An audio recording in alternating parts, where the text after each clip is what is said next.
normally I don't do this, but for whatever reason, this time I was like, all right, well, we have albums of the year. I probably should take the Revision. opportunity to, uh, educate or inform myself based off of other parties' selections. So with Quincy's, obviously Samurai Lupe, like I had heard that one before, and I had given it multiple listens. So I was like, now I'm gonna go ahead and not too worried about it or whatever. Um, Same thing with Dawn. Like I heard and I had been Freddie listening on Gibbs. the regular with regards to Freddie Gibbs. So like that still is like there, which is good. But Rock Marciano, I've heard the name and I knew they had like different projects. I didn't listen to any whatsoever. So I took the effort to download the two projects, Marciology and whatever the other one was. Skeleton And Key. yeah, maybe I just didn't give it enough listens, but I couldn't vibe with it. I didn't like his flow, nothing of that nature. But the Freddie Gibbs did grow on me a little more. And then also I feel bad because this one I totally forgot about. Um, but the Vince Staples, Dark Times, like that was actually good as well. At the end of the day, obviously, I made my choice and I'm still sticking by my choice. But if anything, this is just to say, yes, I appreciate everyone putting in their words Hmm. because now I'm like, it allows me to go back and listen to more music and try to open up my ears Hmm. to more things. And then as a result, again, yeah, I guess I missed the assignment because here it is, the beginning of the year. I'm listening to all this music I should have listened to back in 2004. Like, LaRussell apparently had hella projects, and like I just slept on him, forgot all about him. There's this new person that I just found out because like one of the people I follow does like just crazy bars I've heard and just like talks about different like bars and songs and whatnot. And there's if any of you guys have heard, dude, Norman San.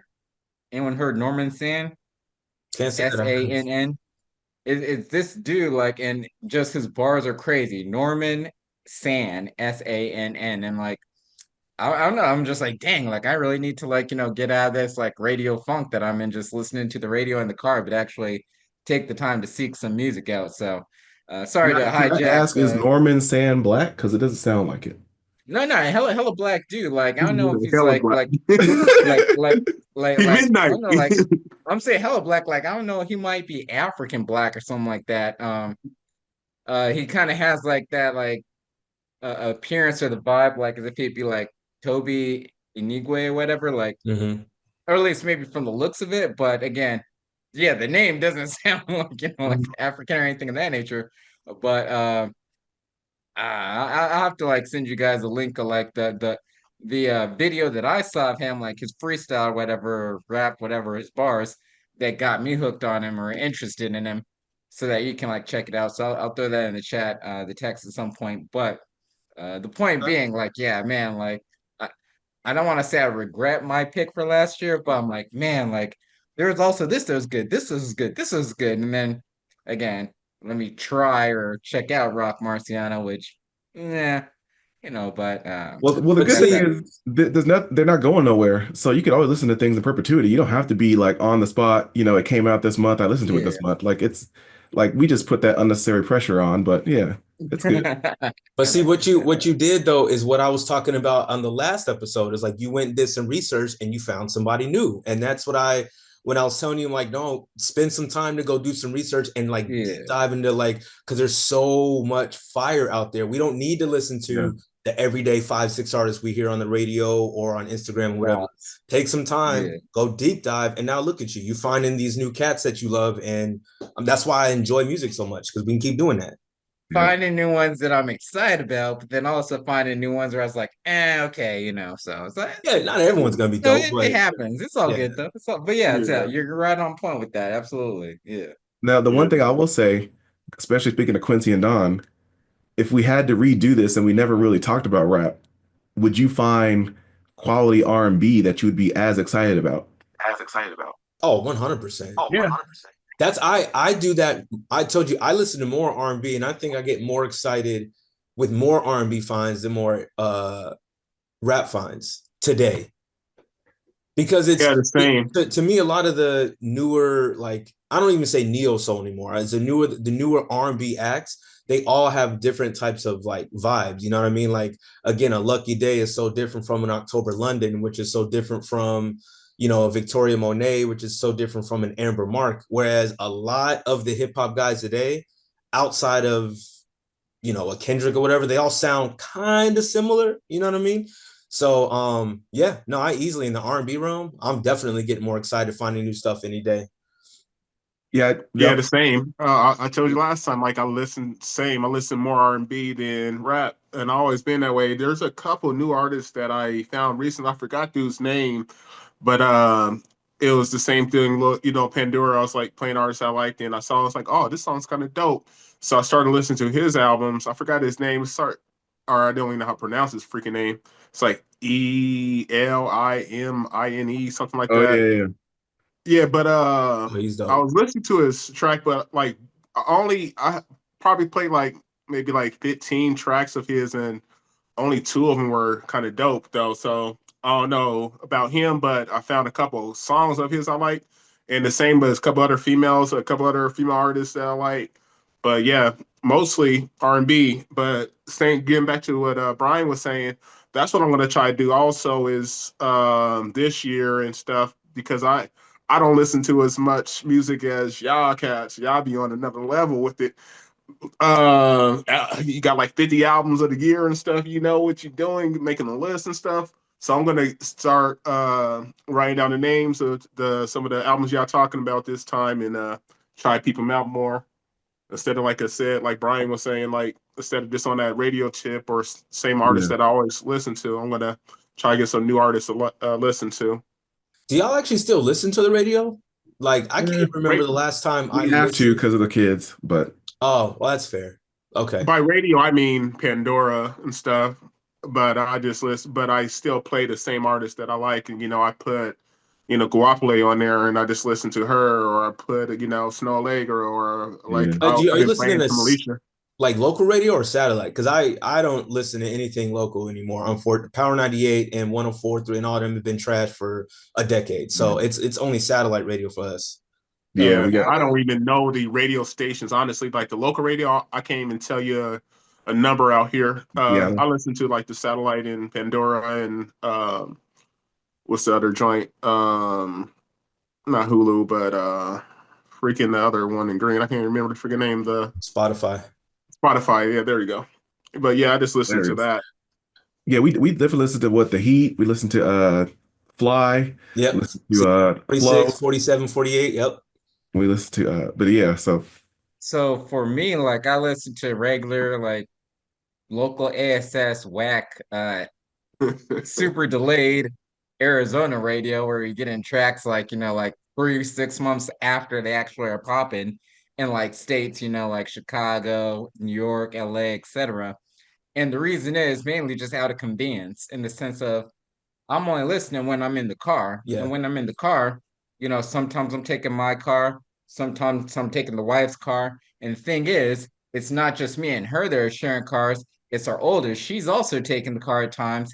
And, obviously the younger kids, with their technology and everything, they know how to set this up, set that up, and mm, the Bluetooth and the wireless, all that junk.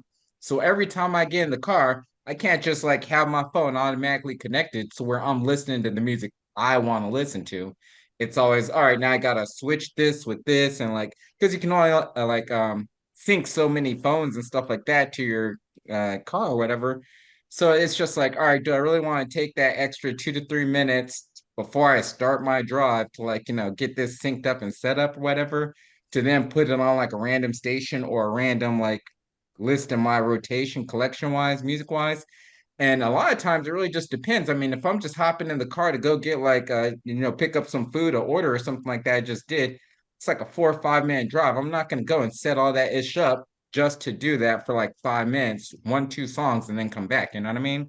So it's See, easier just for me to I'm a throw nutso on the like radio. that because I can't drive without music. So I will sit there for 5 minutes and like, look, bro, I'm setting my phone up because if you think I'm finna listen to Drake versus Drake featuring Drake on Power 98.3 up the street, I gotta put something on. I'm a nutcase like that. So I Well, will take then the extra time to sync phones up. Well, and that's why, like, I don't listen to. I mean, like again, like I did say, I listen to the radio and stuff like that, but it's not those same stations. Like you Not for got you. Power or whatever it is, and then you got two or three other like rap slash pop music radio stations or whatever. I got the jazz station on. I got the classical station on. I don't like it, but the oldest, she likes country, so that's one of the stations. I always skip that motherfucker.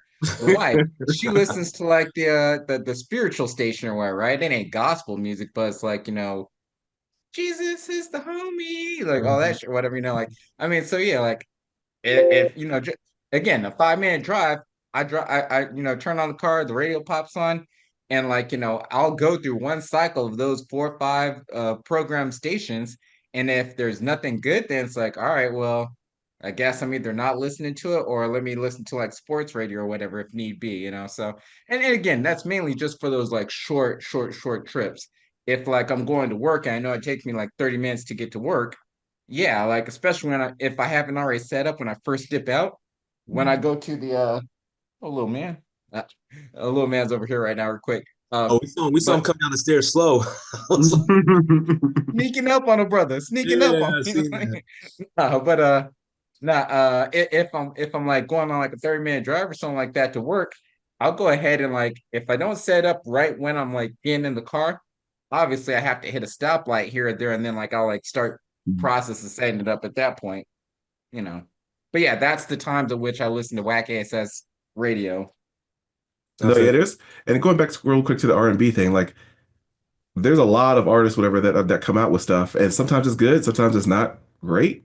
But like, there's times where I enjoy, like you said, John, discovering R&B more because R&B now has changed, I guess you could say, of off what's you. considered R&B.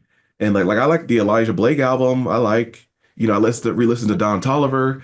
I listen to Cleo Soul, and sometimes I'm like, okay, this works, and sometimes I'm like, I don't really like that version of Cleo Soul. Hmm. Or I would have preferred like what was the other one I listened to? Um I think Asia Monet, like there's a lot of Monets now, right? There is. Uh-huh. Um and sometimes they have like 3 or 4 songs I like, and a lot of times I'm like, okay, you're changing the vibe up too much.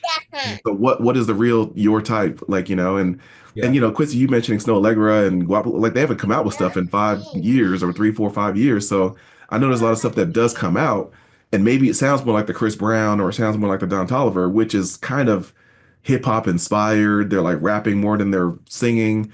And so I don't know. I don't know if they can even consider that R&B.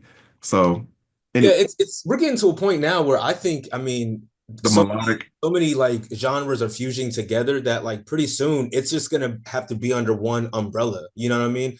Because it's, I mean, you brought up, I love Don Toliver first and foremost. Like, and but yeah, like he'll have hip hop beats while he's like singing. You know what I'm saying? I mean, that's the Or same thing as like Future. Like exactly. he Yeah. might as well be an R&B artist, I guess, but he's too hood street and you know, A lot of that's why I mean, Blast hasn't put anything out in a while, but laugh. Blast is fire to me. Like, like it's that West Coast feel, like hip hop, but he's singing. You know what I'm saying? And it's like hood love track. But I mean, they're dope. It's considered R&B. You know what I mean?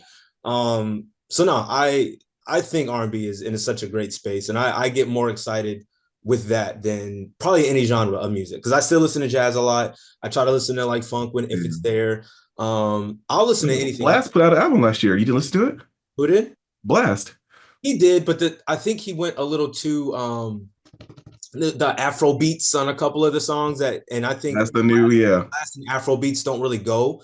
I'm not saying he should stay in his lane, but he tried something and I respect it, but it wasn't a quality project to the past couple he put out. So I didn't really. I went to it twice. It was cool, but Here's the other thing though. I think a lot of R&B, it's good in smaller I mean, and maybe it's just the way my ears are tuned. Like I like if you're gonna be R&B, you got to be a certain way, maybe with ballads, maybe with a certain beat to it.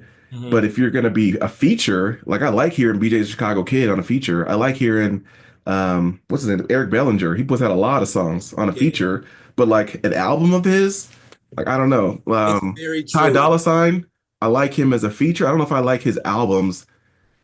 There's a lot of those. No, honestly, I completely agree with that, and I feel that way about. I felt that way like when Bryson Tiller first came out, when everyone was like, "Oh, Bryson is." I'm like, aside from one song of his and a feature here and there, like I don't get or Black. You know what I'm saying? There were a bunch of them like I don't understand. I can't listen to a full length project of you. Whereas again, a Lucky Day, October London, whoever, Ombre, I'm praying Ombre, I could listen to all day. You know what I'm saying? But yeah, it is. It's certain artists. I don't know what it is about Ty Dolla Sign either. I think he's overrated, if I'm being honest. I know it's we started early in the year with like things like that, but I've never been like the biggest fan of Ty Dolla Sign. I genuinely don't get like the hype around him. And he can't sing. You know what I mean? Like if he's gonna Uh, be like if I'm being honest, you know what I'm saying? If he's like the new generation, like Keith Sweat, where like Keith Sweat couldn't sing but put bangers out, like okay, cool. But I don't like to consider him an R&B artist because he can't like sing. He holds a tune, but you know what I mean? Harmonize. Yeah, Yeah, yeah. It's like harmonies and it's cool. I respect it. that's funny. That's cool. So we'll jump with that to what Quincy was talking about as far as what you think any CDs you purchased in person that kind of meant something. Yeah, Anything that I'm had gonna, a I'm gonna hear his sentimental. answer first because this was kind of tough for me. I ended up coming up with a couple of answers, but Yeah, I got a couple too. Yeah. I want to hear yours first, Quincy. Go ahead. All right. So the first one I would have to say the Snoop which the last what was it the one with the blue one he did with Master P the what was Blue that carpet I can't treatment? remember. Treatment. Or no, Nah, not with Snoop. He dog. did with Master P Game to be the sold. game to be sold, not to be told. Yeah, that's the Yeah, first No Limit album. yeah, that was one of them because that was the first rap album that I actually purchased with my money. Wow. That's why, because back in the day, like, my mom bought my CDs and she used to get the, from Target back in the day, the edited stuff, or I got it from my brother, or I got it from a friend. So, like, they copied the tapes for me, whatever. But that was the first, like, rap CD that I actually purchased with my money. So that's one of them. The second one was Anthony Hamilton's first track, first CD, and because of that one is because I first time I heard him was on the that Nappy Roots track, when he did the hook, like All My Life Been Pulled, that track. And I never actually heard his songs. I never heard his single. I never heard anything from him but that. But that made me buy his CD, and I probably purchased every single one since then because I love his voice. He's dope to me. So that was the second one. And the third one was Alicia Keys' first album. Because with her, I was so freaking excited to get that. Like I remember when it first, like I remember the first time I heard "Falling." I was at my spot back in Denver, middle of a workout, just and I had the TV on in the background, and that "Falling" track came on, and I actually stopped working out and sat down and actually just listened to that. I was like, "This is dope." She's freaking fly as heck, dope song. And then it took forever because every time I used to go to like Sam Goody's or used to hit up the what was it, video or Virgin Records and stuff, and everything was sold out for like 2 weeks. Then I finally went to go get it. And it was funny because I went downtown Denver and I actually went on a blind date. But I went there early to stop at the little CD spot, and I bought the CD and I had it in my pocket like on the date. Like I was more excited to go home and play that CD than to be on a date. Dude, I was just like geeked out. And I was like, in the day I don't even remember her name, I don't remember the chick, but I remember that CD. Went home, caught the bus. So that was back in the day. I used to catch the Metro bus. It was called RTD back in Denver. Caught the bus, went back home, played the CD, cleaned my room. Uh, then after the room was cleaned up, laid down, played the whole CD again. So those are the three for those three reasons. Wow. So Dope. different reasons for each of them, but those like impacted me. That Yeah. those are just some valid CDs for me.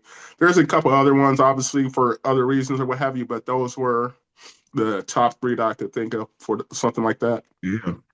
A quick Not, question before everyone else goes: Were they meaningful purchases then, or are they meaningful now in hindsight? Both Because for me. that's where I struggle with it at the beginning. Because like as a kid, I wasn't thinking of like, oh, this means something to me. It's just like, I got a few dollars. I want to go get the next, Master P or the next No Limit album. If it had the tank on the back, I wanted to buy it. Did it mean something to me then? No, I just wanted it because I was a No Limit soldier. You know what I mean? So that's all I was like, are these purchases that were meaningful to you at that moment or in hindsight? Because in hindsight, yeah, I have a couple, but at the moment, like I'm not thinking, yo, this means something to me now. It's just like I can't wait to rip the plastic off the CD, read the liner notes, and get to it. You know what I'm saying? So I was just curious. No, you can pick the category however you want it. Like I said, meaning for you now, meaning for them, whatever is. Like I said, as long as it's meaningful, it doesn't have a time frame. So, your call. Cool. yeah. Did you want to go on, or you want me Oh to? yeah, I'll go. That's fine. So I only had a couple because mine were kind of in hindsight. So the first one, I think everybody's first like tape or album you bought is going to be meaningful. So mine was Crisscross, totally crossed out, like not even up for debate. That was my first tape that I bought. That Real, was the real, first. real Okay. quick, real quick. Are we talking just like your first like musical like item, whether it's an album, a CD, a record, or a cassette, or were we just talking about your first CD? I took it as first album you purchased. Yeah, Yeah, Okay, album. I gotcha. that's fine. Or yeah, it doesn't matter how whatever it was, What but format? Okay, yeah. yeah. So for me again, Crisscross totally crossed out. That was my first album I bought. That was the first concert I went to. My dad took me to see him in Celebrity Theater. So that you want to talk about meaningful? Definitely. Like that was the time. It was what 90 92. I was 7 years old. Warehouse, Sam Goody, Best Buy, Targets. It was Warehouse, specifically Warehouse on Thunderbird and 35th Avenue. Remember that one? That was tucked in the corner. Yeah. So yeah, when my dad took me there, bought the tape with my little money, and I couldn't tell me nothing.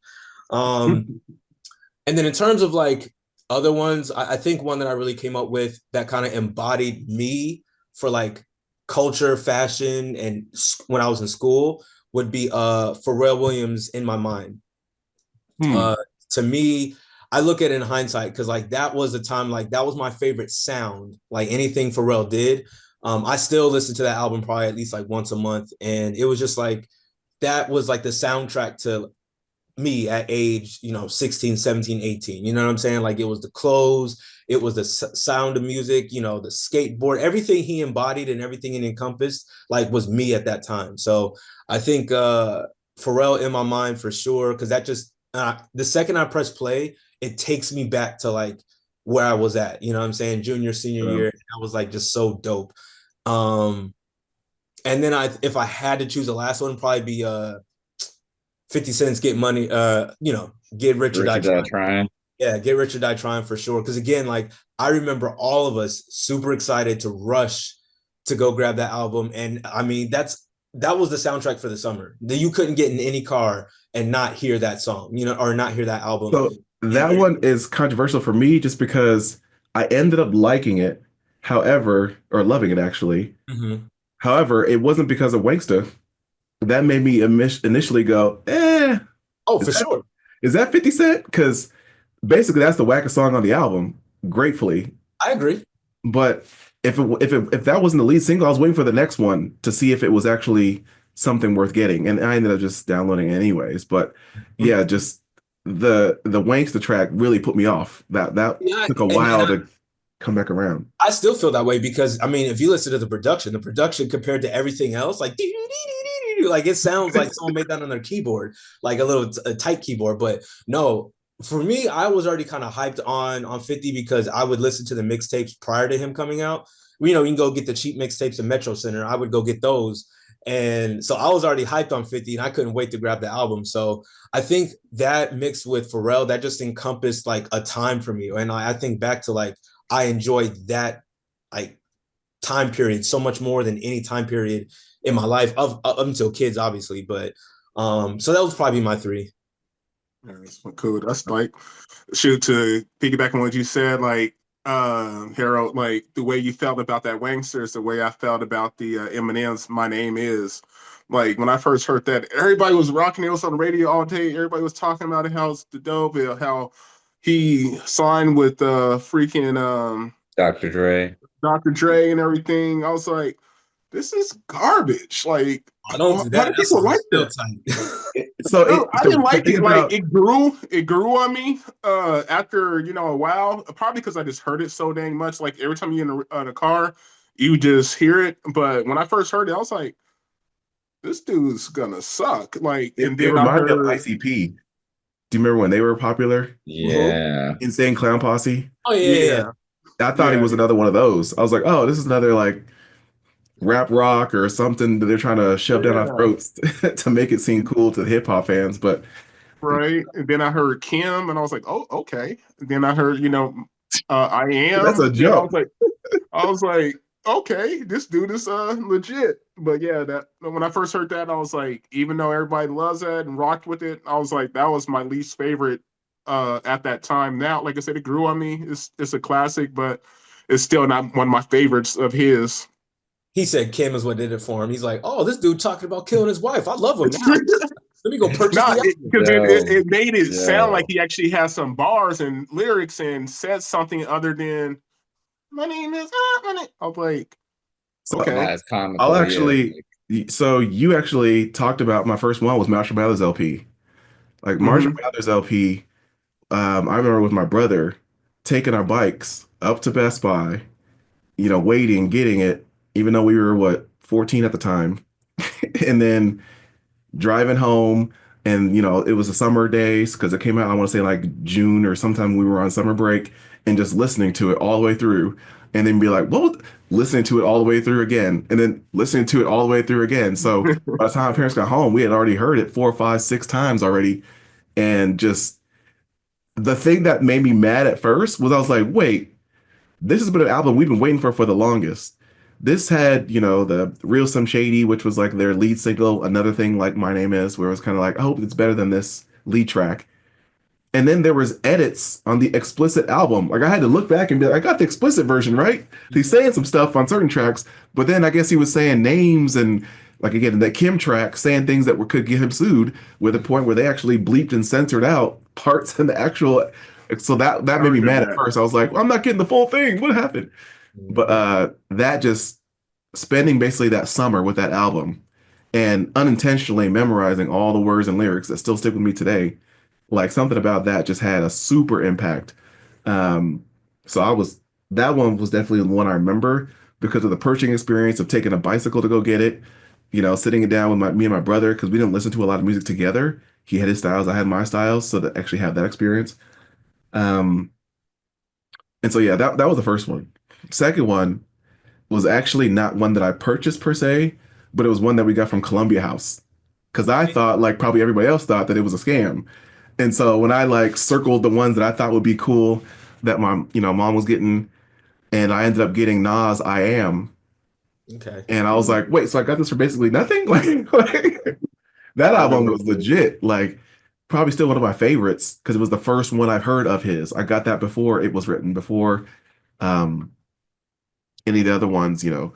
So that one stands out because I listened to it through and through, and we got it based off of some glitch in the Matrix. I mean, that whole get CDs for $1 and then have them all shipped out through a catalog ended up working. So it was kind of one of those surprises that ended up coming to be one of my favorites. Yeah, Did it you was guys like ever 10 for a penny or something like that. 10 did for you a guys ever do dollar. that? Fam, who you talking to? First of all, I probably got about 70 CDs off of Columbia House. I still don't know how they made any money because yeah, it was like, yo, get 20 CDs now for $1. And then it was like, if you like it, then the rest of the next ones you get are 19.95 each. You know what I'm saying? But of course you would cancel prior to, wait a couple of months, use another email address. Yeah, come on, dog. You That's know, assuming you canceled. That's how they Uh, made their money. Like people didn't cancel. see Just that like now Mhm. it's in the that's a good back of their point. mind, so it just continues to build up. And apparently shipping was hella expensive too, supposedly. So I don't know. And obviously back then, like that, you didn't get the notifications on like your phone. There wasn't notifications, so it was kind of like, all right, we Yeah. got you. Let's just hope that they don't call in, and if they don't, it's 19.99 on that head top every month. Boom. So, but no, me and Columbia, like this, son. I think they got $5 out of me, and I got 425 albums. That's funny. Yeah. I tried to do it once, but I never got a CD, and I never like I don't remember what happened, but I was like, then all the other times I was like you said, I thought it was a little scam and stuff, so I didn't do it. But then I finally did it once, but I never even got a CD, and I never paid. I don't know what happened, but yeah, I remember those days, I getting that little even did the freaking stuff piece where of like paper in the mailbox. yeah, I even did them joints where like it was the best soul volume 1 through 20. You get them, and then you burn the CDs, and you can return them within 30 days or your money back. Wow. I did that too. Fam, don't talk to me. I scammed.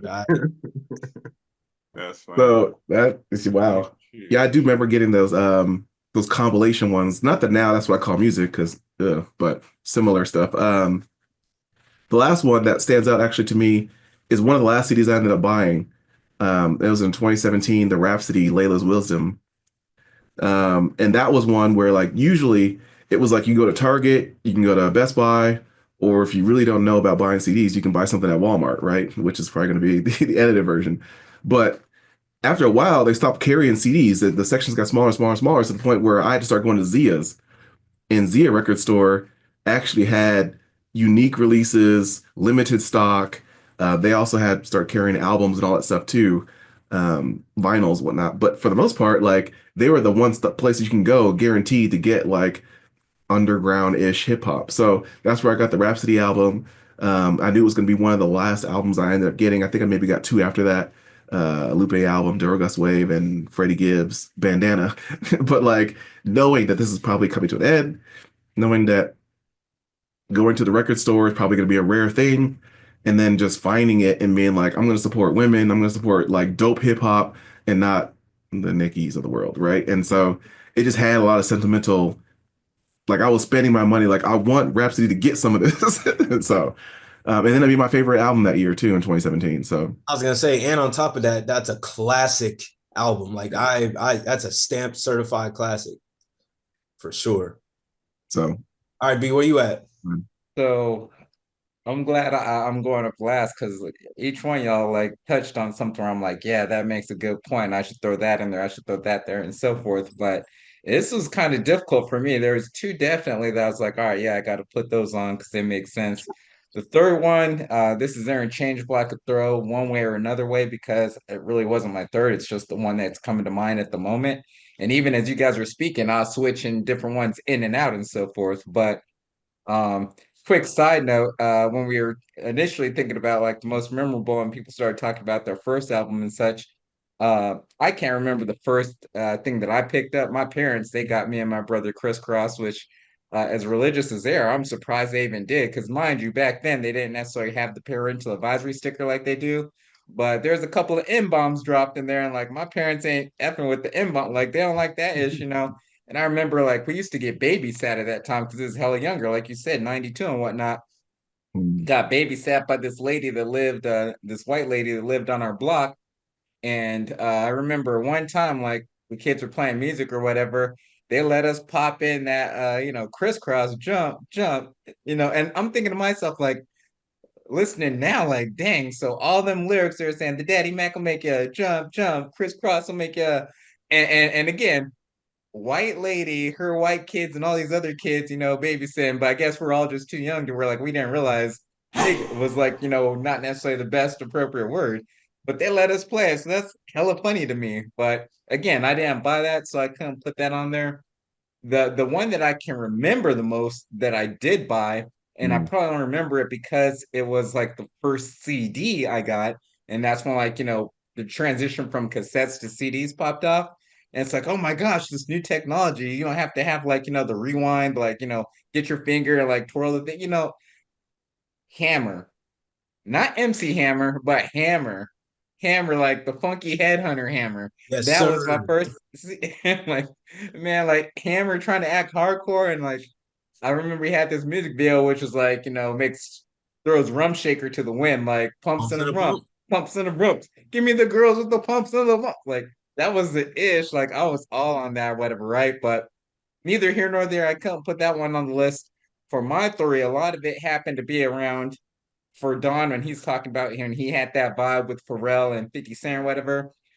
For me, it was like my college era where like I feel like the hip hop head in me kind of like turned on. And so more mainstream, obviously. And probably what led to him being like my favorite artist of all time would be Kanye West, College Dropout. But I'm not gonna throw that in the list. I'm just saying that's probably where I discovered Kanye. College I know I'm dropout going in on, but college. I'm long-winded. It is what it is. But anyways, for college, for me, two different ones. Murs 316, because Murs is barely my favorite rapper. I love that dude to this day. Cali representing. Murs was dope, and that is an album I can still listen to on the regular. The Pain is probably one of my favorite songs of all time. And then outside of Murs, um, this is eye-opening as well. Mad MF Doom, Madlib, Mad Villainy. Oh, That good like choice. like I Good. mean like to be like not introduced but more so like find a new appreciation and respect for like not necessarily underground hip hop but like things you ain't hearing on the radio, you know what I mean? And that's where it's like when I went to ASU and like I was there with Harold and like he can recall this, like they have the MU, like this big like communal area for everybody, and the third level or the basement level they had this record store called Hoodlums.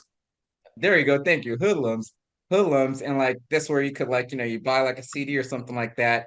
And then like you get five of your old ASS CDs you don't want anymore. You could trade those in and get like a new one or whatever. So that's the point at which I was able to go through a Assignment. large collection of music because I'd be listening to stuff and I was like, oh man, this is whack. Okay, let me just go and take this back with some other, ish or whatever and exchange and get something new. So that's where I was able to, discover newer, doper music or whatever.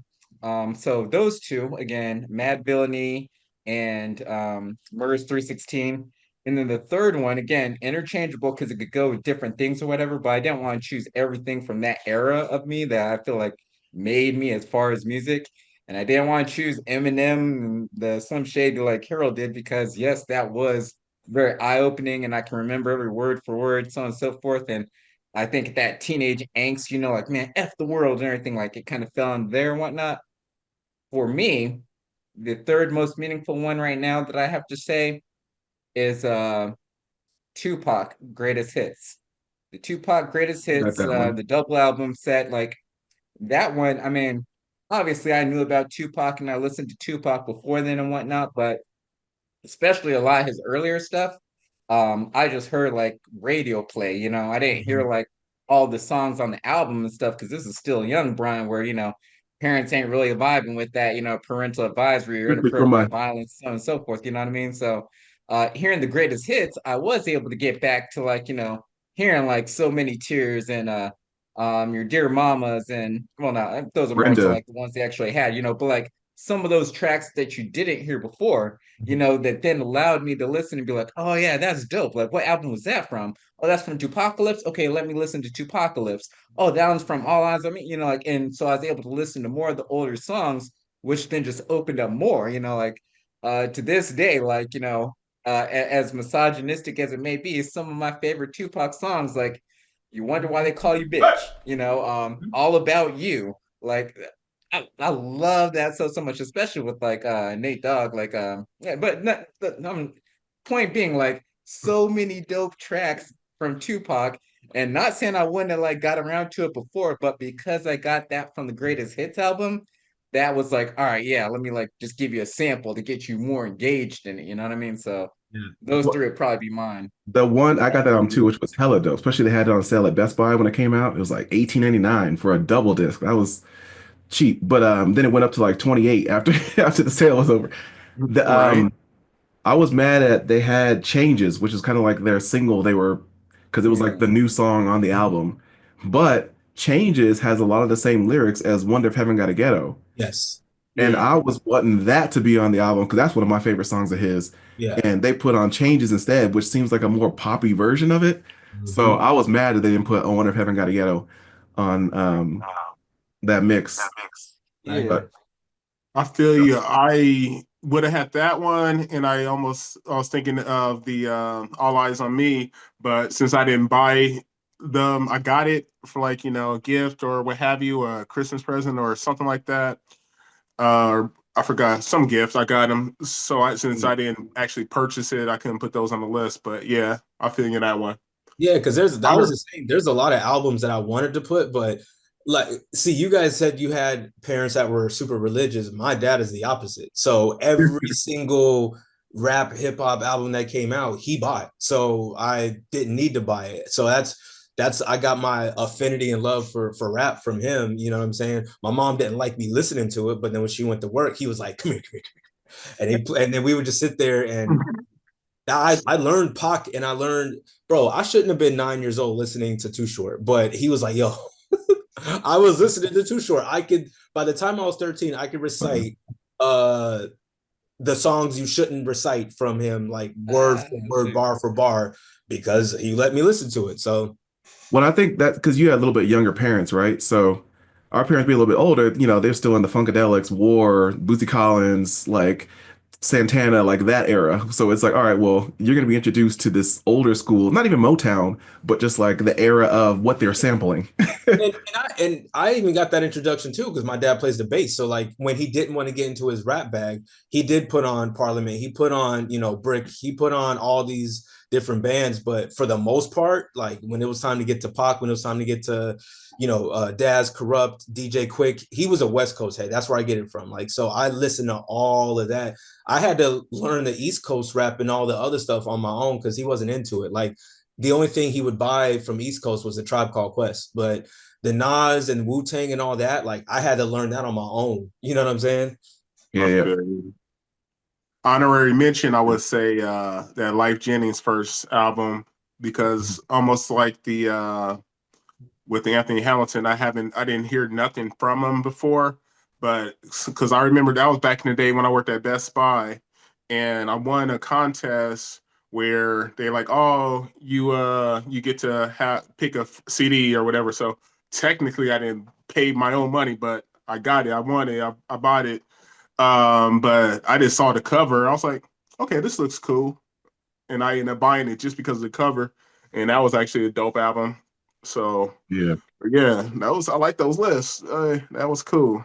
Yeah. So you want definitely. to go into where It your is, there's a couple of question? them we can get to, but I Oh, know so you guys have Netflix, right? Oh, what's up, Brian? yeah, sorry, just to jump way, way, way back. Harold had touched on when I was talking about Tupac, you mentioned changes when that came out, or like how that was on the album and whatnot. And so I always remember changes. I just gotta throw it out there just to be honest or whatever.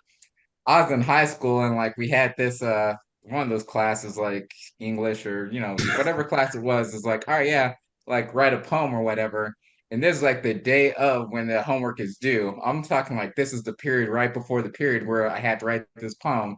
And I legit like straight bit like almost all the lyrics to like I see no changes. What can like and the funny thing about it is I got fucking third place out of the entire like the entire like school or classes that had that particular class. I got third Really? place to which they had me at an assembly. Me and like the other two people that got second and first place, they had us sitting there at the assembly and like the whole like school was like acknowledged. And I'm like Wait, you laughing, said but I don't see no, all I see is racist faces? no, Like, no, it But did like you say is it life wasn't worth living? Should I blast myself? I'm tired of being poor, and even worse, I'm black. My stomach hurts, so I'm it looking wasn't for a that, purse to like smash. we gotta start making changes, gotta see each other instead of two different strangers. And like it was like obviously not the like violent part of it, but it's just and obviously a little bit of it reworded, but like it's so goofy where it's like how the like and mind you, of course, it wasn't like the rest of the kids were able to like they didn't have us read the poem. Because if they did, I'm pretty sure people would have been like, man, you Right. know. But no, like so the teachers or whatever, they just got it, and I just I've held on to that for the longest, but it's hilarious to me now thinking That's about it. Like, funny. man, I got third place off of just copying some of his lyrics. Goofy. But We did anyways, AI before there was AI and stuff. We just doing it thing. That's uh funny. leverage. But That's yeah, funny. So no, yeah, you all have Netflix, right? Yeah. So or Netflix, you have the ability to get Netflix content. Yes. Have you heard of that show, Ultimatum? Yes, I have. I watched some of it. And so maybe you guys haven't watched it, but basically the idea is people been going out for 2, 3 years. It's like a normal thing that happens anyways, where people start to be like the "where are we" conversation.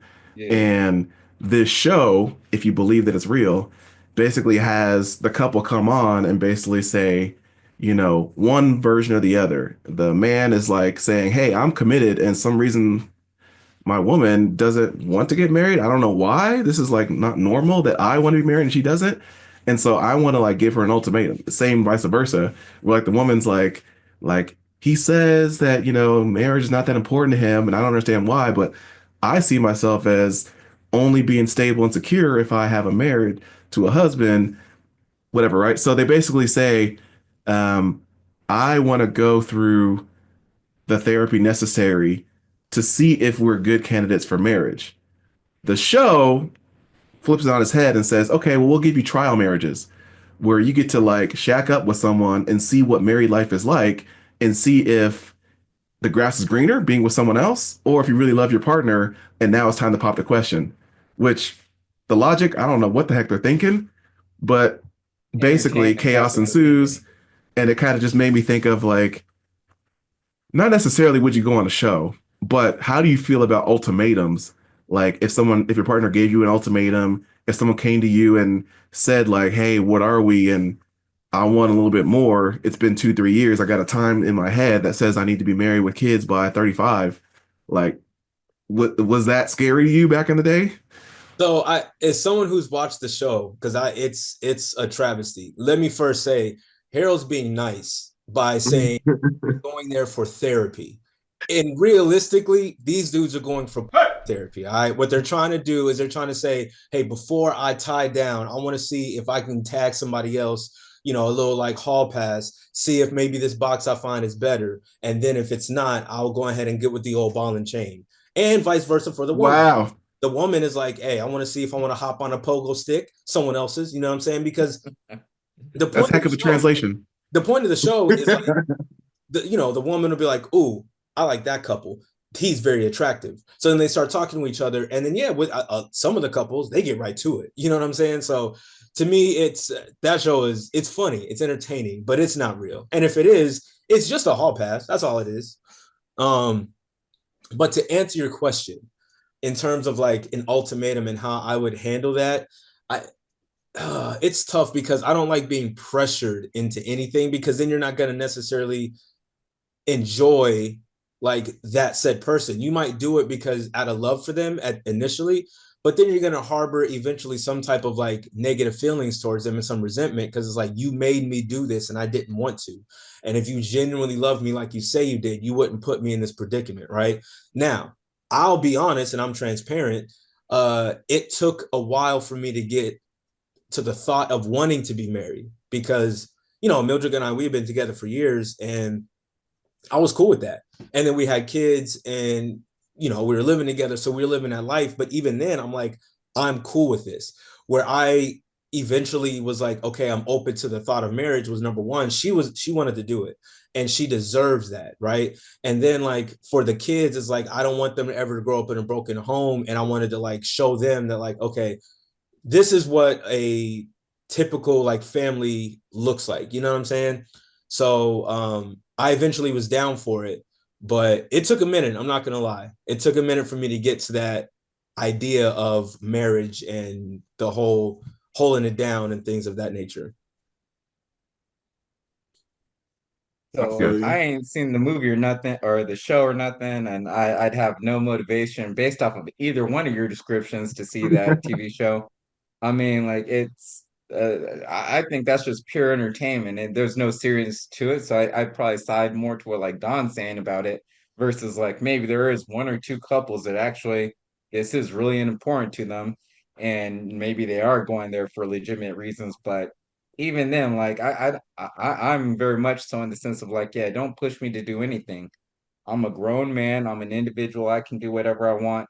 if you ask me to do something, you got better chances of me doing it versus you pushing me to do it. Like, no one likes to be like pushed into a corner or, dictated as to what they have to do and how they need to do something. So I wouldn't I be think about it's that easy. whatsoever. I think it's easy to dismiss if you're just meeting the person or if you don't really have that like, oh, you got me. Like if you're like in love with them, it's harder to dismiss what they feel, what they think to be like, if that's what the case is, then I guess we're done. Like Well, it's not well, easy to just Well, walk away. it's well, not. that's where compromising comes in, which is fine. But again, and I guess maybe that's something. It depends on what that quote unquote ultimatum is. So, for example, like I got my wife, uh, you know, um, been together for I don't know how long and such like that, and if she's like, all right, well, it's a deal breaker if you cheat on me. Okay, if that's an ultimatum, don't cheat. That's not a big deal for me because I'm not trying to cheat. But if she's like, no, I can't stand rap music. I can't stand, basketball. I don't want you playing basketball at the house or watching basketball. I don't want you listening to rap music. Like that so much of my identity is in that where it's like, no, like I'm not just gonna like compromise my entire life just for you. Love you, but you should if you Yeah. love me, those things are part of what makes me me. Yeah. So that's what I And think about as far as ultimatums Well, and and well, compromise. even and so even Depend on more what it and even is. more less on like what Harold's asking. Like if your girlfriend gave you an ultimatum, like, yo, I want to be married in 3 months, either take it or leave it. Like, yeah, you are in love with them, but if in your heart you genuinely don't want to be married, like I feel like I would confidently say, I don't want to do this. Like I feel like at this point, if you throw an ultimatum at me, I don't know. I don't like that. Like I don't feel like I've ever had to. And I do feel like on some like scale, you throwing an ultimatum is you kind of know the answer. You know what I'm saying? Or how do I put it? well, Like I it's said, here's an example though, because Brian once upon a time gave some ultimatums, and I don't know if you want to share it, but one of them That's was fine. that his girl would have to fill out a relationship application that was to mhm. be Oh reviewed yeah. by some peers. I respect it. Not she was a legit candidate for marriage, for a relationship, et cetera, et cetera. And a lot of girls would say, I refuse this. Like, I'm good. He's like, all right, well, I guess you don't want to date me then. Da, da, da, da, right? So he So had that kind of as an ultimatum or a there's stipulation. levels to ultimatums. There's levels to ultimatums. I gotta throw it in there because Harold only be putting in half the story and so forth. So this all started off initially as a joke because I forget where I came up with it, but like, it's like, oh shoot, like just have a dating application, and I had a bunch of stupid, goofy ASS questions that really don't tell you too much unless like there's some kind of One of the questions was, what do algorithm you or have to something offer behind other it. than your body? But but yeah, it's just it's I mean, if anything, it's like trying to get to know somebody before spending money like at the restaurant trying to get to know them and everything, you know what I mean? And so it was kind of like a gimmick thing, and like pretty much, yes, I would present, I'm talking to girls or whatever. If I go on a date or two with a girl, then I'm like, hey, yeah, got this dating application, so on and so forth.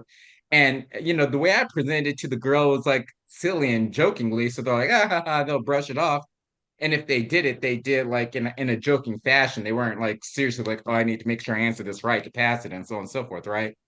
So there was a couple of girls that did do it, but it's more so as a joke. And then yeah, there was a couple that were like, I'm not gonna do that. That's stupid, whatever, right? But none of the people that actually did it really were like serious candidates in a sense more so like I was just flirting with some girls and I'd bring it up, or like coworkers that were girls and stuff like that, I'd bring it up. Dudes I'd even joke with or whatever. I never had to do fill it out, but it's just like it's more of a comical thing. Yeah. It just so happens that yes, like some of the girls that I did date, I did also have them fill out the application, and I never like quote unquote accepted or rejected them. That was usually a joke as well until like the final one, the one I got married to, like, yeah, which actually I had a grading rubric built out later on. And technically, all the criteria I had, the answers to the questions and stuff, she passed based off of the number I had. So I guess it worked out anyways. But I wouldn't say it was an ultimatum thing. Like, again, if I took this application to like, like a girl that's just fine as, yeah, I'm not gonna be like, all right, yeah, you're not gonna fill out this application. All right, no, pass. No, nah. It wasn't one of those ultimatums. I think there's Sure, levels to sure. ultimatums. Like they can, if you're with your girl or whatever, and she says, "Yo, I really don't like that you do this," like either cut, like if you're a smoker, I know I've never smoked cigarettes, but like if you're with your girl and she's like, hey, I don't like when you smoke, you got to quit or I'm done.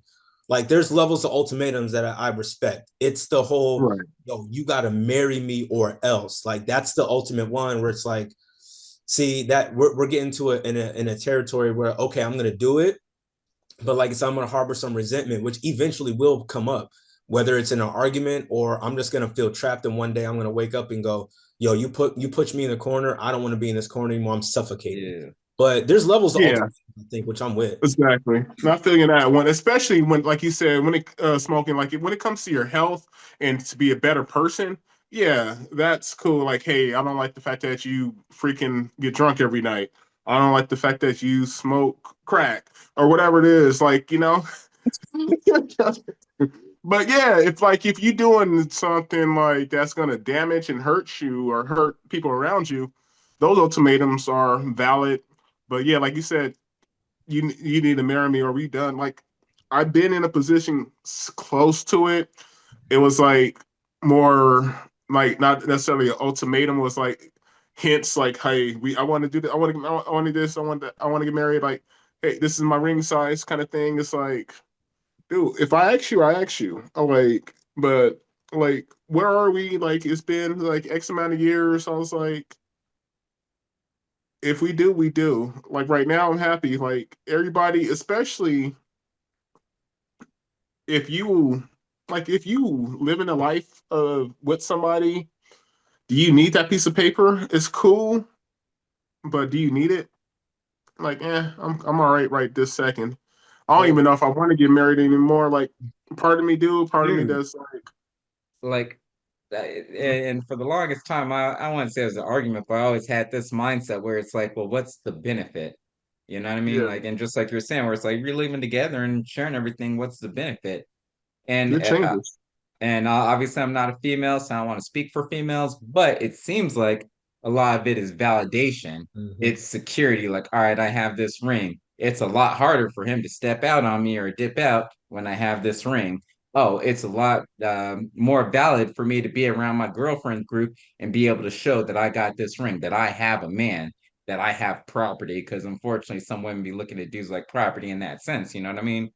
But and I had talked to Harold about this, like when I did get engaged and everything, and I was talking to all the prenup talk and all this stuff, and I remember like multiple conversations with Harold and Cindy, where it's like, why do you want a prenup though? Why do you want a prenup though? That's just asking for it not to be successful and everything. And I'm thinking to myself, nah, like that's again protection for if it doesn't become successful because things can't happen and this and that. And in reality, like if you look at it in a lot of places, it seems like there's really not much favorable for a guy in the aspect of getting married. It's like, Mm. what are you getting?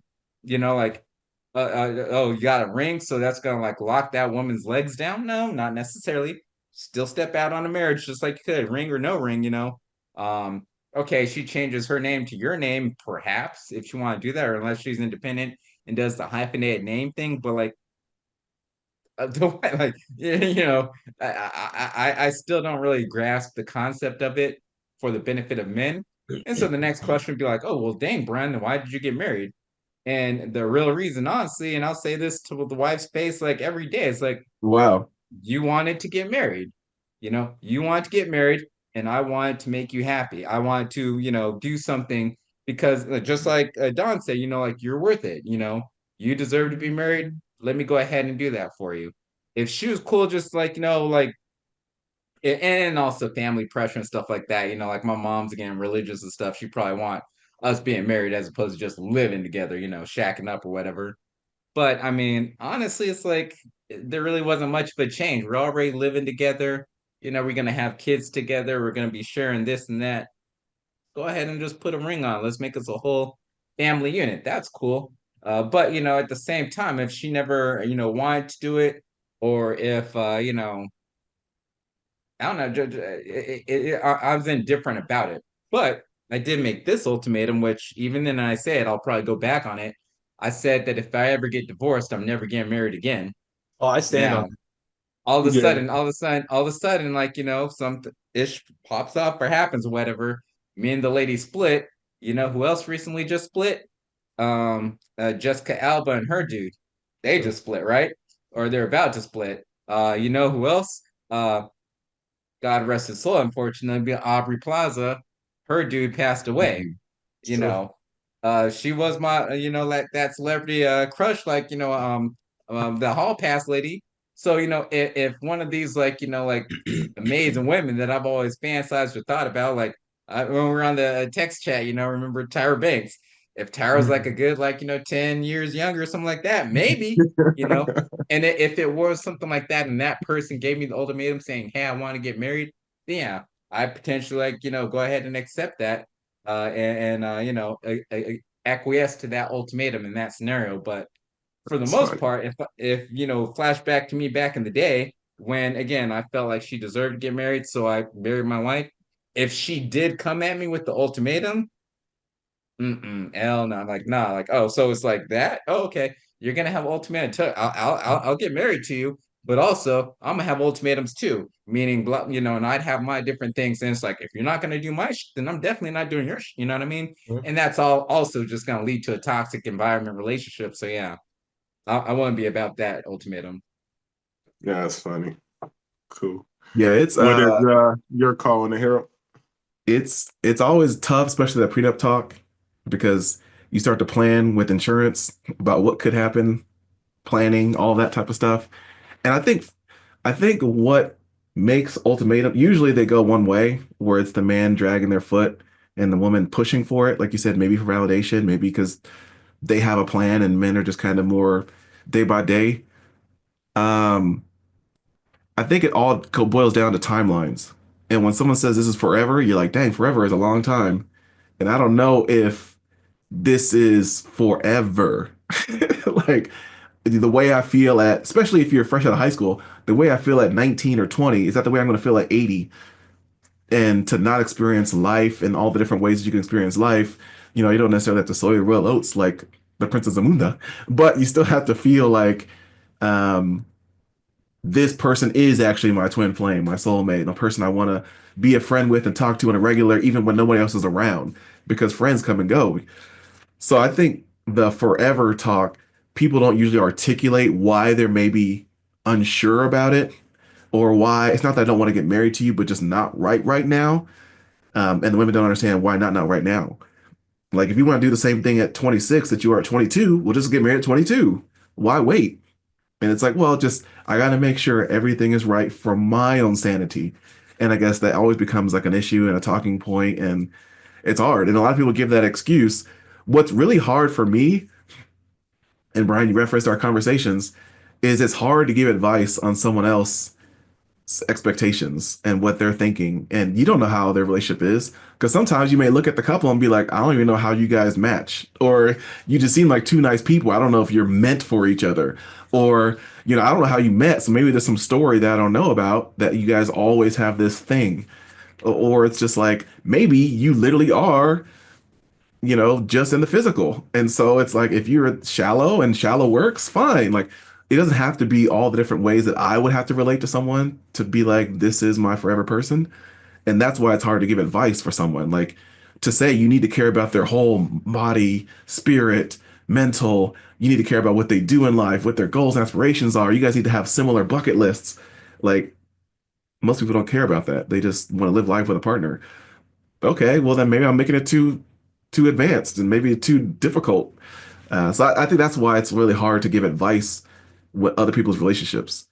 Um, but Well, I and just agree. to clear it up, the reason why I watched the show, because Don admitted that it's trash TV, is, I mean, in many ways, it's not that we're trying to relate ourselves to the couples, but it's just great talking points. It's great Right. conversation.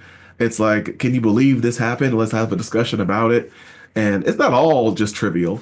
Some of it, sometimes like that they can be bring a up, double-edged sword, though. But I mean, because like, yeah, some conversations like bring up things that you didn't realize about the other person. You're like, oh, like you feel that way. I mean, obviously, if you're you can't like just bury it. committed, huh? You can't just Well, no, bury it.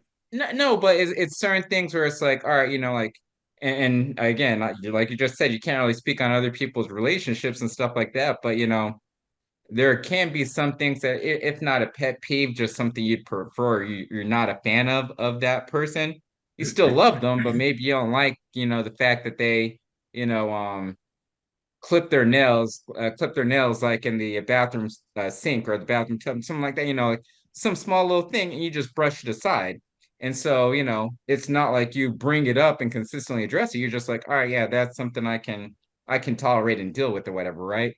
Depending on what conversations you have, like you might be able to discover or introduce or unravel something that you're like, oh, dang, I didn't know this about this person.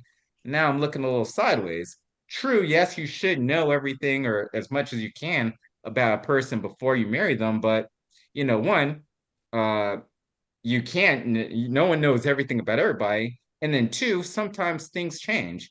Like this person, as much as you're like, oh, hey, like this person is very um liberal and like they're very open to helping out other people and so on and so forth, all of a sudden they get into a higher tax bracket and now they're like, like, man, fuck them immigrants and da da da da da. Like, like, are you still gonna be like, oh yeah, I still love this person for their genuine heart? You know what I mean? Like things change. So, and with the show like that, where again, like they're just trying to build up drama and so on and so forth, I'd be hesitant to, have certain discussions or like the wife, she'll watch like the 90 Day Fiance and things of that nature, or you know, the marriage like overseas and stuff, all that stuff or whatever, right? And like sometimes they bring up certain things where it's like, okay, have we addressed that? Yeah, we talked about finances, we're no big deal or whatever. But if it talks about like, oh, like having your parents come and live with you and everything. And it's like, all right, like we could get into that discussion and that probably would be useful because parents are probably gonna, pass on or get older and need to like, live and things of that nature. So those particular conversations, yeah, I know we can have and so forth. But then they have like a conversation where like, old dude, stepped out on his lady and now he's trying to get her back and stuff like that. And like already have in my mind knowing like, Chanel ain't with that vibe where she ain't having none of that or whatever, right? But on the show, the dude's making a good point because they weren't technically together at this time. They took a break or something happened, whatever, right? And so I know not to even like get on that conversation because me being the person that always has to like take the opposing side, that's gonna lead to us getting into an argument because now we're arguing about what's cheating, what's not cheating, Well, what's yeah, okay, you what's and your good. hypotheticals will get you in So trouble. so Right? that's what I'm saying. Like, depending on the discussion, sometimes you need to know when to like, just Well, and so what I'll say on that show too is because again, I've watched a couple of seasons. One of the things that a lot of the men say that are on the opposite of the ultimatum, where the women's like, "Hey, I'm giving you this ultimatum." A lot of the dudes are like, "Yo, I want to marry you, but I'm just not financially straight yet." And a lot of the women are like, "I don't understand what that means. Why does he keep using it as an excuse?" And for me, I'm like, "Fam, if he wants to get his bread up, if he's in college, or maybe he's not where he wants to be financially to provide you the wedding you want, like why are you pushing that ultimatum?" So like there and that, like if I'm that dude already and we have this great relationship, we've been together for 4 years, you see how I move on a daily. I'm out here hustling, but I just don't have the bread that I would like to, or I'm trying to get to this point and I'm not there yet. And then here you come, hey, I need you to marry me, or else. It's like, dog, if you don't understand where I'm trying to get to as a pinnacle and you're supposed to be my girl, then you're not for me anyways. And that there's a lot of that. You know what I'm saying? Um, so well, and while that there that are that some, that seems like that shouldn't even be like a 30-minute, 45-minute episode. That's simple, like, all right, so you want me for this, all right, bam, we're done. Like that's a 5-minute conversation. Because there's no trying to work that out if like, yeah, like you're putting this ultimatum on me and I'm presenting to you like, hey, this is why we Mhm. can't do this right now, finances, whatever the case may be. That's where like the rest of if that's her ultimatum, then like, all right, yeah, we can And shake that's our what hands and go our separate way. so for the most part, a lot of them are like, "Hey, I love you, but I just want to see what else is out there." Those I don't pay no mind to, whatever. But when the guys are given honest, like, "Yeah, I love you, and I want to make this work, but I'm not here." Maybe not even financially, maybe like just mentally, I'm just not ready for that yet, or I don't want anybody else. I just want to get to a space to where I'm comfortable to be like, okay, you are going to be the one I'm with for the rest of my life. And for them to not understand that, and it's like, okay, well, let's go mess with these other couples. In at that point, it's like, for what? You know what I'm saying? Like, because now Yeah, everything we've built up, we about to crash down because I'm about to go knock this one out real quick. You know what I'm saying? And then yeah. one, that's it. Now I've knocked it Yeah. out, and now I've got a taste of something different.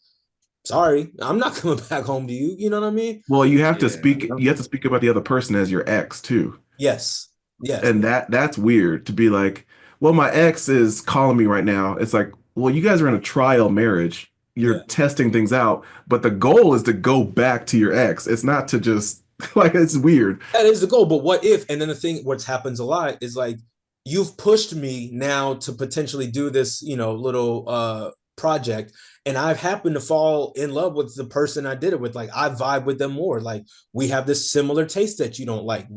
She's okay that I don't make as much. Trauma bonding. Yeah, like exactly what that is. And now, like, ooh, now do I go back to what I know, or do I want to try this because this is exciting? Like now I'm getting these butterflies I haven't had in a long time, and that's on you. That's your fault So because isn't Right. that kind That's of what like you that think. MTV show to an extent, not the same level because it's like, marriage versus like whatever, but like they had that MTV show like parental control or something like that, where the parents didn't like the boyfriend or the girlfriend of their kid, yeah, and so they set them up with like so many other people. It's kind of like that same concept, but just on a more like adult level, I guess, it with is, marriage and involved. It's like unfortunately, A lot of shows are like that. it is more real too exactly, because yeah. you can see like there's real like emotions and these are real couples where I feel some of it might be scripted, but you could tell the ones that are like for real, and it's like it's an interesting dynamic. Like you're like they put them all in the same pool, like they'll be in this all pool together. So like imagine you and this new chick, but across you're watching your chick across the pool with another dude, and you can see like she's laughing the way Giggling. she yeah, you're like, yo, she don't laugh at me like that, and vice versa. Like your dude's like this, and then the other girl's got her hand on your chest, and she's like, "Why is his hand on his chest like that?" Da, da, da. Like, it is entertaining. I'm not gonna hold you, but That's It's just like that. it's an toxic appetite for TV. It is. disaster, my G, an appetite for disaster. And some of the Yeah. dudes, again, their mindset, they just want to go get some. That's what it is. They go in there and they go, "You, I like you. I like how you look." They get right to it. Within 2 days, they're beaten. It's facts. It's that So that 80-20 actually rule also transitions to though. what was No, that? I was gonna say it's that 80-20 rule also. It's like you see something new in something else, or this person to make you happy, this person make you smile a little quicker than because that it's new to you. It's like, hey, you going on a new date compared to like, hey, I've been with this person for 2 years. Now this Yep. new person's laughing at my jokes. This new person's smiling more. It's like they heard all this stuff before they heard all these stories, so they don't see me the same way. They don't light up when they see me like you. So dang, I'm liking you, but at the end of the day, 2 years later, that person's going to be the same person that person was. So to It a may certain or may extent, not be to 80. Who like it knows? depends. Maybe not Like the at the same beginning, it's exactly, definitely but that. like Like I again, said, like now that new love has kind of died off and it's the same routine type deal, So Yeah, yeah. it's So it's fair. but always gonna be I was that gonna to a say certain extent. that kind of Go ahead. transitions into that talk earlier when we were talking about that Jerry Springer ish or whatever, because that documentary, 2 episodes, it's worth watching or whatever. It's not too much new that you didn't know already. Mhm. But it's funny because I remember watching like Jerry Springer back in the day, and like when you'd see like the most outrageous ish, you're like, nah, that's gotta be scripted or whatever. And like the way people are talking and sound like they're actors, come to find out it kind of is that way. And I can see the same thing with this show where it's like, all right, well, they're real people, they're in real relationships, but you got the producers kind of saying like, oh yeah, okay, like like cheese it up. I want you to show like you're gonna be in this pool with your ex, so show them like what they're missing out on. Did it, like, and that's the same way they do on Jerry Springer, trying to be like, all right, yeah, like this person's make you angry. You gotta like, come at them and and so Yeah, And it's the just through that line between same. all of those is that they're all intoxicated. They get free drinks and are encouraged to like Yeah, have fun, have wine, just drink, just you got unlimited, yeah. and that's And usually a so recipe for disaster. it's all just again more so entertainment as opposed to like we're really trying to figure out like relationship wise is this gonna work? And that's just TV, reality TV in general, just like the marriage boot camps and stuff. I don't care how much of like professional marriage people they are. Ain't no one in their right mind gonna say, "Oh, hey, yeah, you need to work on your marriage. Let's put you in this like cluster of all these other people that also need to work on their marriage and like have y'all work out activities together." No, marriage, you need couples therapy, couples sessions and stuff like that Yeah, to isn't that help your marriage. premarital counseling? Didn't you do that? Part of the church, yada yada yada. I didn't do that at, well, no, yeah, I think we did do one thing at like her church or something like that. But here's the thing, that was a session. It wasn't like, oh, hey, we're going through things and we need to work it out. Marriage boot camp, we already been married, but now we're going through problems. We need to work it out. I'm not working it out with five other people in relationships because they got their own problems. Maybe our problems aren't the same as their problems. Why am I wasting my time trying to learn how to like communicate about finances when me and my girl we're on point with that? Let's get to the next stage of this, you know. No, let's talk about this intimacy thing, or oh, let's talk about this like, you know, like parents thing, or you know, like in-laws thing, you know, like so again, it's more so, hey, we're just gonna throw you all in this cluster because we know like controversy gets ratings, and you know, so it's that's why, yeah, again, that ultimatum would turn me off. I'm not even interested in checking that out whatsoever. Yeah, and so we can transition into you were talking about Jerry Springer. I too watched it, and like you said, I didn't really learn too much extra.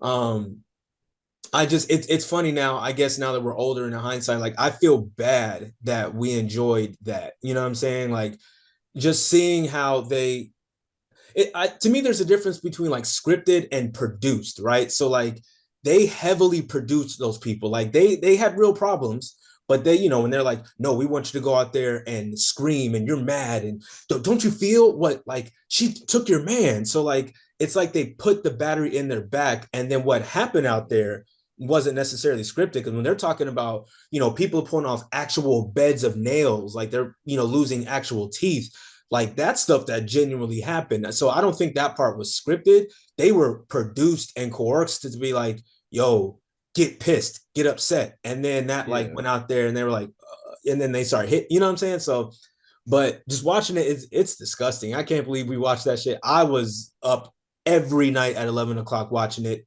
every night, especially during the summertime. That was a thing. Hilarious. Yeah, the only thing I didn't know, which because I, you know, this was early 2000s, at that point I stopped watching it. I didn't realize that the whole murder thing that went on with that, where like, you know, that dude actually murdered his wife or ex-wife or whatever. Like just seeing that was eerie. You know what I'm saying? And then like hearing the son speak about it, how he's watching, he's like, look at my mom's face. Like she has no idea what's going on. She was blindsided. And then to see what transpired afterwards, like, and then to hear Jerry go, "Hey man, that wasn't part of the show." I'm like, they're selling your soul, but Jerry, you sound insane, my guy. Like, it, I don't know. I guess he got a bag, so at the end of the day, you don't care. Like, you made 60 million, so I guess at that point, your soul and your feelings are gone. But bro, that it was kind of deep. It was kind of deep for Yeah, sure. I didn't feel any like negativity on Jerry's part. That part, yeah, like that seemed very insensitive, but you know, it also could be taken out of context depending on like, you know, what else was said in that discussion leading to him making that statement. For me, it was just more so, yeah, like you said, the producers, them, I was like, man, like y'all the not the scum of the earth, but I'm like, man, y'all low, like anything for a rating. There's one dude, and this is even in the previews where he's like, oh, you know, like if I could kill someone, if I could execute someone on live TV, I would. Like the ratings are that important. It's like, yeah, man, come on, you know. And although I do have sympathy for some of the guests that were on the show, especially like in that whole murder situation or whatever, part of me is like, I'm surprised that that's like one murder. They didn't have more of that, you know? Yeah. Because again, if it is real, once it was confirmed, okay, these are real people, real life things, it's like, dang, like and you go on the show, you start beefing or whatever, y'all still got to go home, like, you know, weeks, months later and stuff like that, you know, Mhm. what happens, you know, for these love triangles and all that issue or whatever. How many people got divorced? How many people stuck together? How many people did get in fights, murders, and things of that nature? I thought there's more of that. But then also on the flip side, even though it's real people, like they said, and in the show, they talk about how at one point they had to start vetting people because people would come up with fake bullshit excuses Mhm. or crazy stories to get on the show.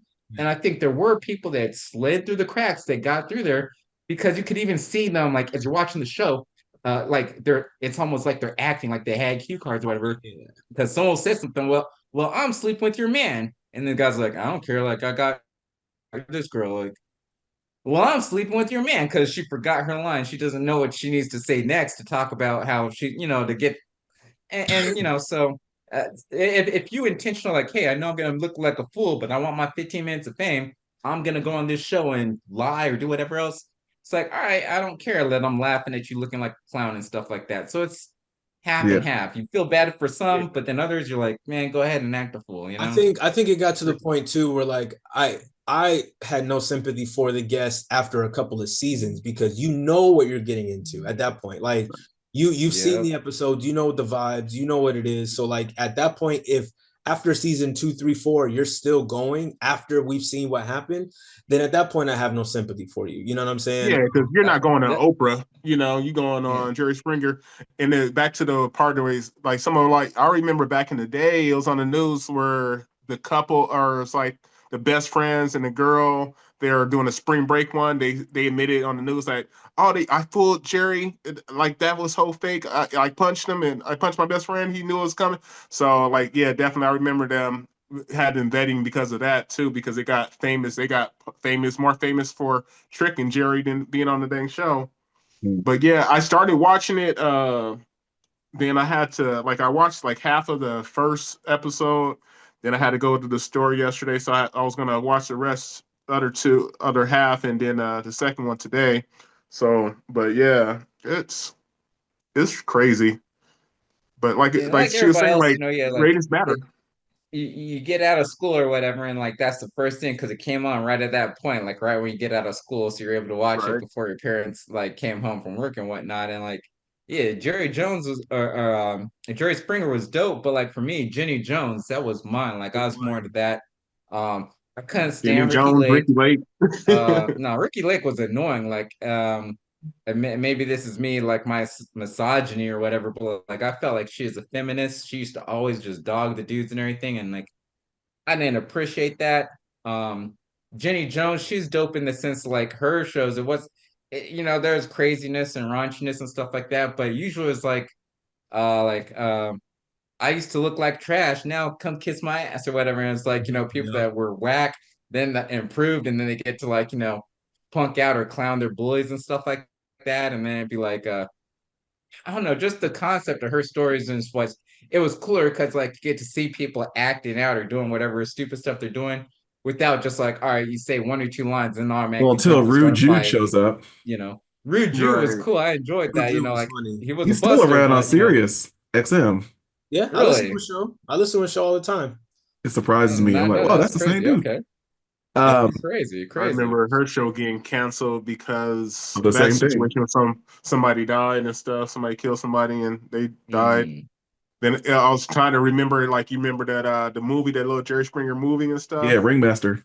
Yep. Yeah, and it Yep. kind of reminded me of that, like to the certain extent where like because it showed, even though it was fake, obviously it was just a movie, but it showed like them before the show, during the show, after the show.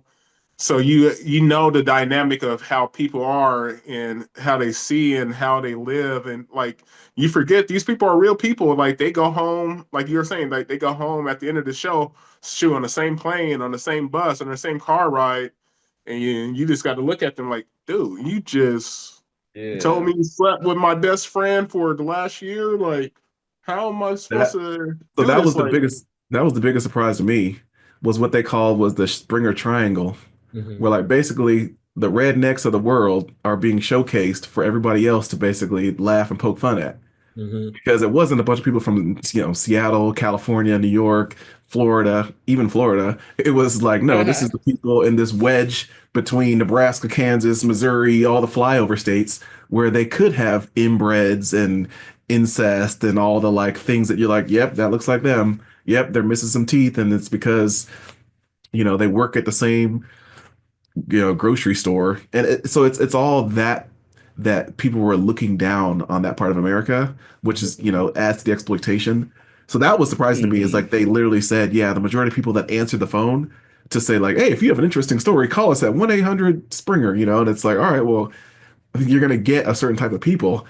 Um, but I think what was missing for me, one of my favorite parts of the show actually was the final thoughts. Like I want to know if those were produced, if those were like Jerry's really like trying to add some, nutrition to an otherwise trashy meal. Like, because he tried to wrap it up and be like, we're all going through certain things, and then sometimes people reveal things that we're uncomfortable with. But there's a certain Yeah. point, he'd go on his little tribe, be like, wow, that was actually kind of poignant. I actually got something out of that. I kind But of feel like it was real just because how he started his career. Because he actually started as real journalism and doing this. Yeah. He started as a good dude, and then like, hey, like I can be corrupt and make more money. So hey, let me be corrupt and make more money. See, but I think it's straightforward, just like you have those you'll have a TV show or something, they have like a segment that happens to talk about drug addiction, and then at the end of the show it goes to black and it has like if you or anyone you know is struggling with drug addiction, dial this number. Kind of the same situation. That's what I took it as. Just yeah. like they have to. Just like they had to. It's like, oh shoot, for liability, let me make sure I say something kind of positive at the end. Like, let me say, oh yeah, don't do that. I know you've seen this on TV, but don't do it at home. We don't want to Exactly, yeah. promote it. We want to promote it, but we don't want to promote it. Promote it. So Don, you yeah, were gonna that's say funny. something? Facts. Huh? Don, you were gonna say something? Oh, no, it was just about Jerry. At the end of it, like we in closing, after watching the doc, like even though it wasn't on him that people were being exploited or like the types of guests that came on to see like how he started in politics and he was like, I want to do right by my community. And then he even started politically on the show, you know what I'm saying? Trying to like do right. And then all of a sudden, like flip the script 180. I'm not gonna say he wasn't an authentic dude, but I don't think, I don't know. It left me with a Morals were little bit lowered of sour taste. just to get the bag. I get what you're saying. Yeah, Yeah. it left me with a little bit of a sour taste in my mouth. I mean, obviously he's gone. He didn't get to tell his full story because he passed. So they basically made this show around him and just used excerpts from different interviews he used to say like, oh, Jerry was in it. But But you don't necessarily need much to see at the actual story, right? Like you're right, we didn't get the full life story of what he wanted to do and maybe what he would have done after the fact. But to go from anchorman, then to go to like a politician where everyone is like, yo, in Chicago, he's the man, like he's him. And then you start your show with trying to be politically correct, do the right thing, be for the community, and then a season later, a man marries a horse and all that good stuff and inbreds and left and right. How authentic is that to me? You know what I'm saying? And that's why I felt away with his little interviews about like, the killing and everything else that happened for him to go, hey, I feel bad, but it's not the show that did that. I was like, come on, my God. So I don't know, it left a little bit Yeah. Yeah. for Jerry in totality, but it was a good watch. yeah, Yeah, I I will feel you. say one of the things you can recognize on there, and this goes to something else real quick, is about like when you see people on stage, you're like, wait, how did you even meet them? And sometimes it's the stereotype of some like ghetto ASS hood dude that ended up with some girl that got some weight on her, Mhm. but it's probably got some expert skills in the throat arts. But anyways, so they ended up matching these people together. How do you even meet? How do you even get to? Why are you even a thing? Why are you a couple? Like, were you guys casted, or is this like your type? And so sometimes I don't know. You just feel like either they are exactly who they should be with, or like there's no possible. I wanted to ask you guys: is it possible for that discrepancy to exist without it being like, oh yeah, she looks good and he has money, they're a match, or oh yeah, like she's insecure because she used to be this and now she's not, and she doesn't realize that she is at a different level than the guy. Like, you know what I mean? Like physically, mentally, spiritually, can you be different and still be a match? There's Uh, no way in Absolutely. regards to, and well, go ahead since you started. Absolutely, because I'm on the opposite. Oh, well, so I think, like everything attracts, opposites attract, similarities attract, and I think what happens is that a lot of people that are together, full disclosure, I don't think there's anything whatsoever as far as a soul mate. There are soul mates, as in multiple plural, and that's why you have people that get divorced and get married again. That's why you have people that they become widows or widowers and they get married again and stuff. If you have one person in this entire world, the billions of people in this world, the odds of you finding that person being that person is complete BS. And so leading on to or to add to it is that I think that people as they're going about their life, uh, they'll get with people that really aren't for them. So yes, you may have somebody that is a 10, we'll say, that ends up with a 5. And part of it is because maybe they don't realize they're a 10. And they see that 5 is like, oh well, this is all I can get, and they settle. And then you also have other people where it's like, all right, well, I'm a 10 and I should get a 10. This person isn't a 10, but this person is here and it's convenient for me. So I'll settle in that aspect.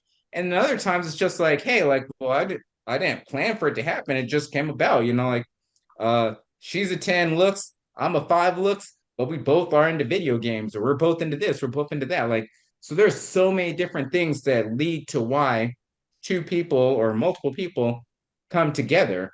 They could be completely different in one aspect of life, but this small, weird, obscure thing is the one thing that they both have a connection with, and that's enough for them. So they'll both do it, even though, he's like an Arabian, weightlifter that's, so many pounds or whatever.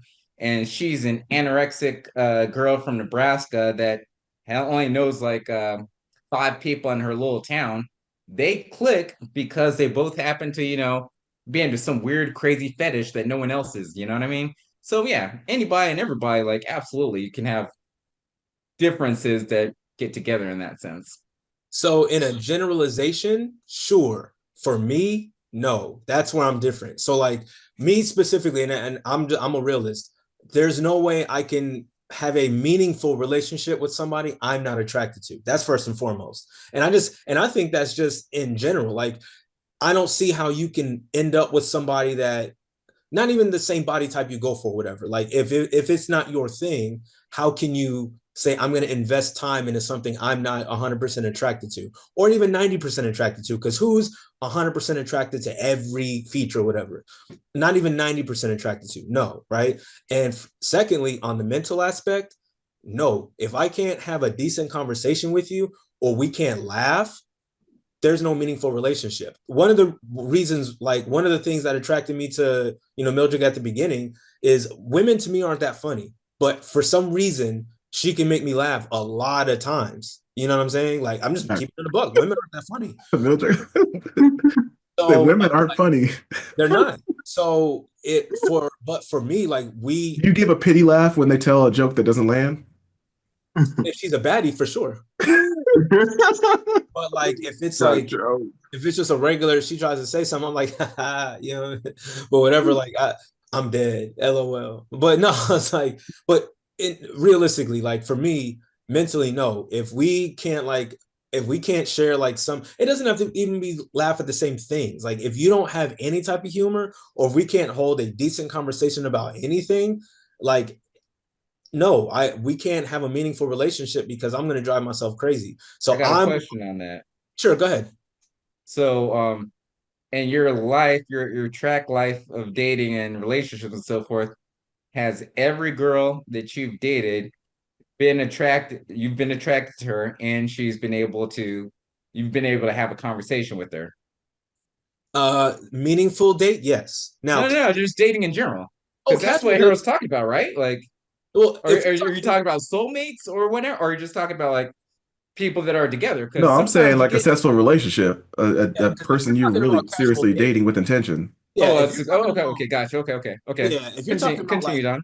yeah, if you're talking about casual dating, like and I've never People end up having kids with people they casually date, and then all of a sudden they got to change over to something that's real. we'll see, and that's different, and that but that at that point you're doing it out of necessity. You're not doing it out of like I'm attracted to this person. Like you had a slip up, you didn't pull out in time. Now you got kids, so now you're doing it out of necessity. I'm talking about can I have a successful, meaningful, where I give a damn about your relationship? If I'm not attracted to you, no, I cannot. If we can't, I'm with you on that then. Yeah. I misunderstood the question then. Because but in terms of that's not like, even a question. Like, how is it meaningful if you're not gonna have like if I'm at like, some place or whatever, and I end up just randomly going and meeting up with some girl that's in the KKK, right? And she's a baddie though. She don't like brothers, but apparently something about me, she's like, let's do it. Like, yeah, we're not gonna have a meaningful relationship. Nothing's like, so yeah, I'm 100% with Yeah, Don yeah. on that. But in Like, but terms of I like was thinking it's more so casual, you're like, saying, can people get together that are different? That's what. well, if you're talking about just for a casual like kick it, whatever here and there, I mean, of course, because if both of you are under, or maybe not both, if you're for the understanding that I'm gonna go out there and I'm gonna just look for a companion to kick it with for a little bit, then you're not gonna look for all the boxes to be checked. But from what I was gathering, if Harold's saying like no, successful, meaningful, no, I need attractiveness, check. Can I talk to you? Check. You don't necessarily have to make me laugh, but you have to some type of humor. Check. How is your personality? Check. Things of that nature. Like, nah, if I'm gonna give you time, I need that. And that's just is what it is. And some of those things you said like add up to you don't have to be the same. Like if someone makes you laugh, they could be 25 and you end up being 50. If someone, if you both feel like you're winning because she got a nice older guy that looks distinguished and you got a nice younger lady that, checks all your boxes, has all the assets, it's like, all right, well, then you both think you're winning. Like the physical don't check. Like, even though it looks like a mismatch on paper to you all, you think it works. Well, yeah, but that's what like, and when you were asking specifically about like, can you mentally, if they're different, yeah, we don't have to be on the same wavelengths per se, but we have to be able to have like a basic conversation. Again, like you could be Republican, I could be Democrat, but we can have a conversation. You can be Yeah. Muslim, I could be, Baptist, but we have to be able to have a conversation. You know what I'm saying? Like you could think Chappelle's not funny, and I could think whatever, whatever, but ultimately we're on board. That's my point. But if you're just mentally immature or you lack emotional immaturity to a degree, I don't care if we're on the same wavelength, I can't do it. You know what I'm saying? And then, so, yeah, same with attractive. Like you may think, oh, your girl's ugly, but to me, in my eyes, no, she bad. I'm cool with that, but I have to be the one attracted to her. Shallow Hal. You remember that movie Shallow Hal? Yeah. Exactly. Yeah, Classic. exactly. Yeah. What you think, And that's Quincy? just in general with everybody. Otherwise, no one's gonna date. Like, and so yeah, there are certain things that I hate to say the word compromise, but yeah, there's certain things that aren't like priorities for you. And you're like, yeah, I can compromise. This person, like that dating application, right? One of the criteria was like, like, hey, like you get more points the taller you are, because I wanted a girl that's tall, so that once we have some kids, I'm gonna have some tall basketball playing kids, right? Uh, that was one thing my wife didn't get like extra points on because she needed to be a little bit taller, but she's still tall enough, right? So that's a compromise, ethnicity, like, I prefer like in girls that maybe with the darker skin tone, whatever. But hey, like if I can have a conversation with you, or if you're like you can meet me as far as like understanding one another, that's not a high priority for me. So yeah, as long as you're able to compromise and that's something that you want, that you care about, it doesn't matter that you're 500 pounds and this person's like 130 pounds or whatever. If you guys found a connection somewhere, that works out. So yeah, Yeah. it's really just that your priorities and what you think of as the individual involved in that relationship. Yep. Quincy? Yeah, and I feel y'all was listening to everybody. It's like those saying like beauty is in the eye of the holder. The It's like the holder, same yeah. thing as for relationships. It's like that relationship to them, even though on the outside, hey, I may see like a 10 and a 5, in their eyes, hey, they both fives or whatever, they both eights, they both nines, whatever it is. Like just because it doesn't look right to you doesn't mean it doesn't look right to them.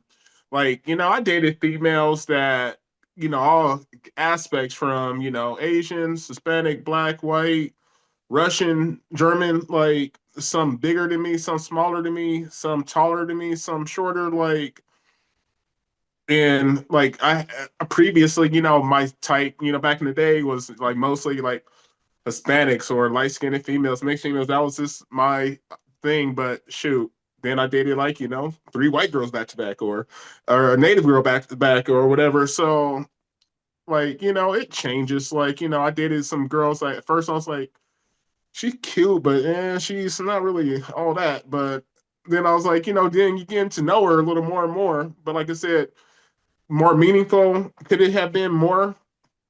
Yeah. But or at the same time, was I just young and just trying to have fun? Partially that too. So it's you know, we can't judge anybody else's relationships. Like we were saying earlier, saying we can't say, hey, this is right for us, this is right for this is what you should do. We can't give advice on anybody else. We can just accept it like, hey, if this person's happy, why who am I to judge?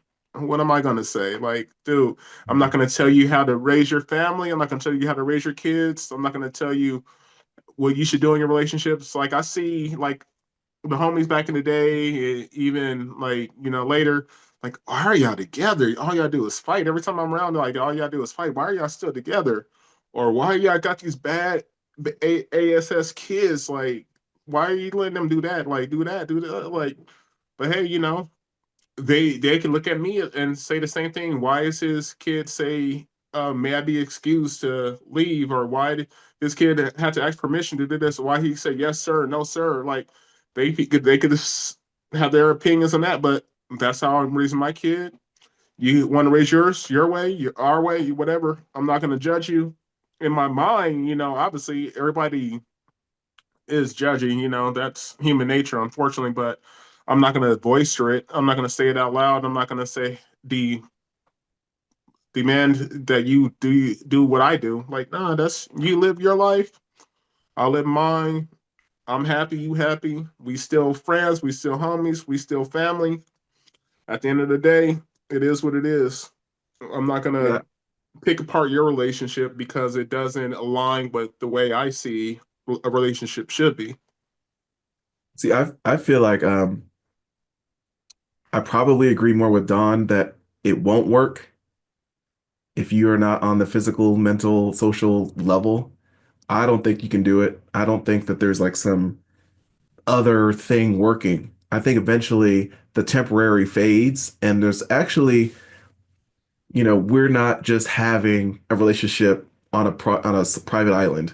That there's all these influences, factors, mom, dad, there's, friends that are still always going to give you the side eye or not take you seriously with who you got or always have little smirks and comments, and they will just pick at your, psyche and just Yeah. make you But at the feel same like, time, yeah, no, I didn't mean to interrupt, but not at the same time, yeah, you don't feel like it work, but it does for them. Like, there's people that's in 20, 30, 40 years relationships. Just because you don't feel it will work doesn't change the fact that it does. well, they have to shed all that. They have to go against their family. Say, okay, I'm moving to a different state. Okay, I'm no longer gonna have these friends.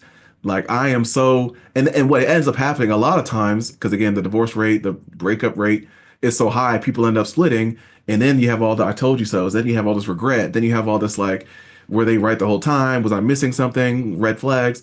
So I think the hard part is you have to divorce yourself from your family, and then when something happens, you feel super bad about the choices you made.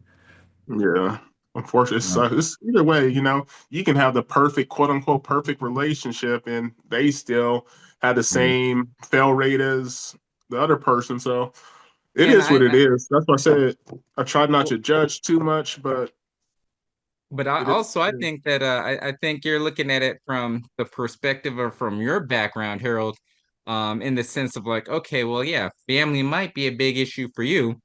Other people, it's like, man, fuck my family. My family's never been there for me. Maybe I don't even have a family. So this person that I linked up with, that is my family, So family isn't so much an issue. And then also you touched on saying like, all right, well, um, things are temporary, temporary, temporary. But then you went back and you're talking about, all right, well, like you have to have an attractiveness, or you have to have a look. Well, attractiveness or things fading and fading. One of those things that will fade is attractiveness. If you like girls that are like a certain size, weight wise and so on and so forth, or have a certain hair color, whatever the case may be, people be changing their hair color all the times. And a lot of times, unfortunately, at least from what I've seen, you put that ring on that finger, that ring comes with a couple extra pounds.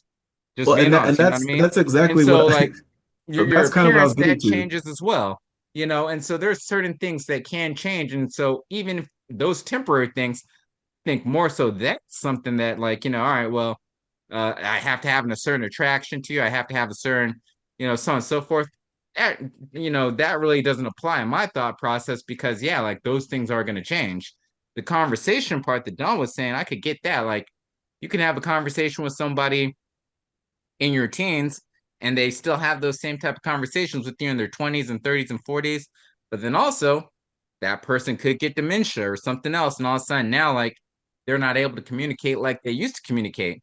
Are you just jumping ship, or have you built a relationship with them throughout all those years to where it's like, all right, yeah, like See, but when we're uh talking about meaningful, though, like attractiveness isn't temporary because if you really are truly in love with that person, it doesn't matter what they do or if they like fluctuate in weight, they're still attracted to you 7 days a week.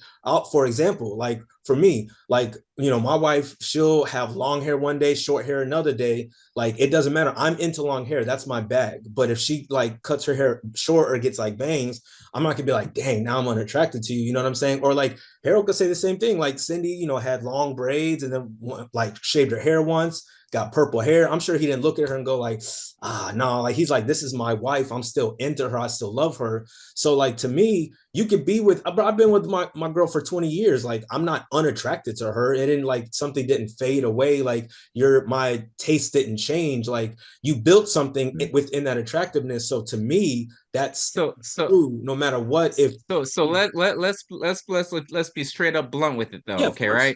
right? So you got your wife how she is right now. I ain't wishing nothing on her or anybody else, anything of that nature, but life happens. Mhm. God forbid you guys go on like some trip to like, some beach or whatever. She goes in the water and gets mauled by a shark. So now her face is all scarred up. She's missing like a leg and, her arm or some stuff like that.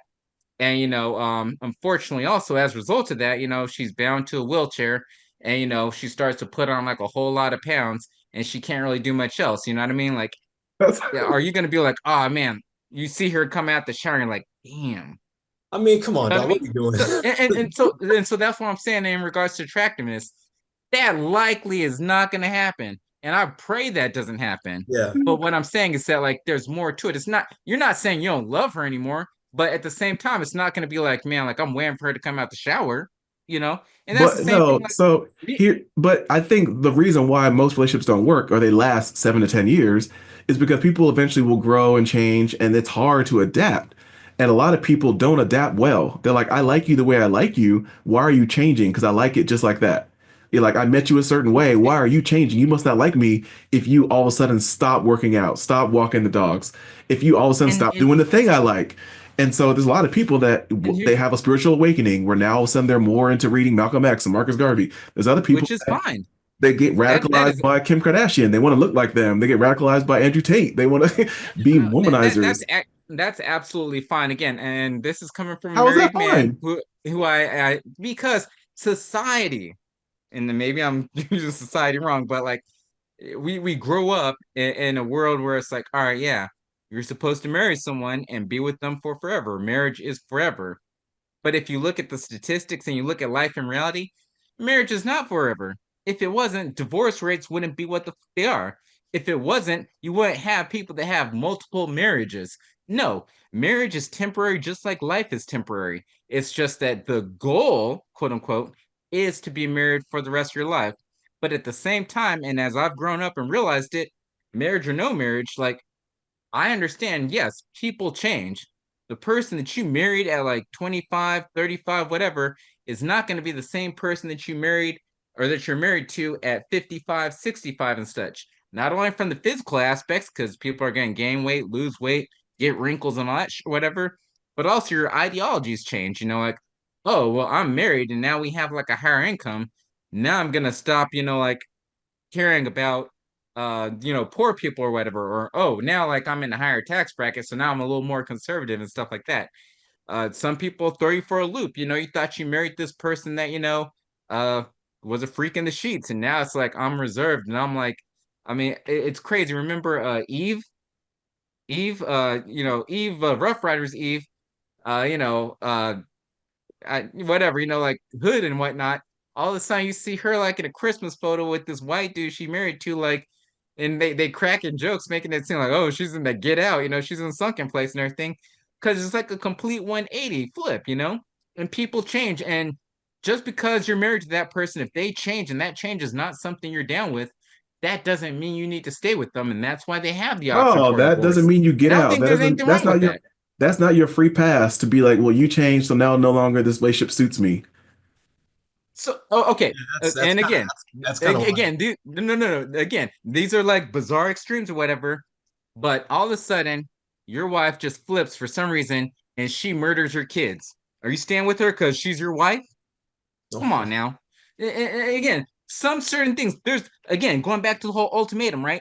There's certain things you're not gonna stand for, and if it's a change that you're not vibing with, nah. All of a sudden, like yeah, like I decide I'm gonna start sleeping with whoever I want to sleep with. Yeah, I'm still married to you. You're still my wife, but I want to have fun with all these hoes.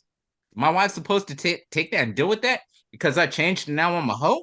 Nah, nah, and again, these are all extremes, but the fact of the matter is, people change in life, and just because you agree to something doesn't mean you have to stick with it, because that's just life in general. Everybody I makes feel like we're changes. discouraging Quincy from ever stepping foot. That's what I'm about to say. Like, you just encouraged me even more. Like, shoot, all right, cool, I'm good.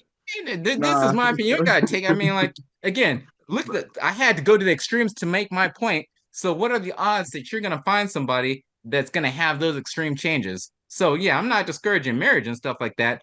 I'm just not making it like, oh yeah, definitely it has to be this way, and it's the end all be all.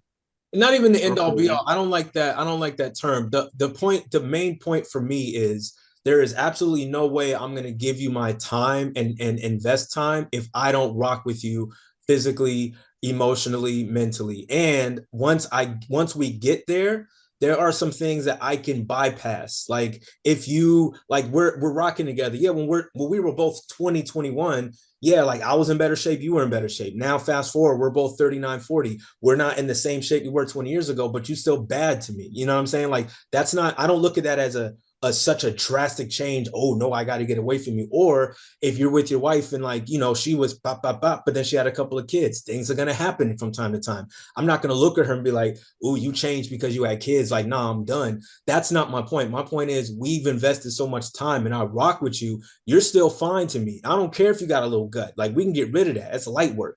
You know what I'm saying? Like, or yeah, you Yeah, cut your yeah. hair completely. Like it's cool. I prefer long hair, but I love the short on you. It works. That's light work. Like we're investing in so many other areas of the relationship. Whereas, yeah, I don't care if you do that or this and that, or you're not as funny as you used to be. Like you don't have the same humor you did when you were 22. I don't expect that. I don't have the same humor when I was 22. You know what I'm saying? I don't say the same things. I don't do the same things. I don't drink nearly as much as I used to. I used to smoke weed every day. I haven't touched weed in a few years. Like we all change, and but that's my partner, and I'm still attracted to her to this day, and that's not temporary. That is forever. That is a forever thing for me. That's what I mean by that. So you guys are changing together though. As long as you guys are changing together and you're accepting one another's Exactly. changes, great. But sometimes people change and they grow apart.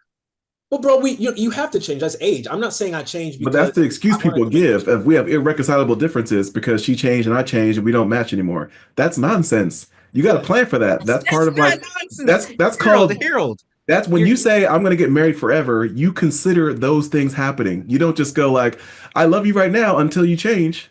Yeah, that's for better for worse, man. Like it's like for no, what's no, no, no, no. For any Yes. for literally what anyone it out is. there in the YouTube algorithm that gets on this video Wow. and watches this, please do not listen to these two dudes.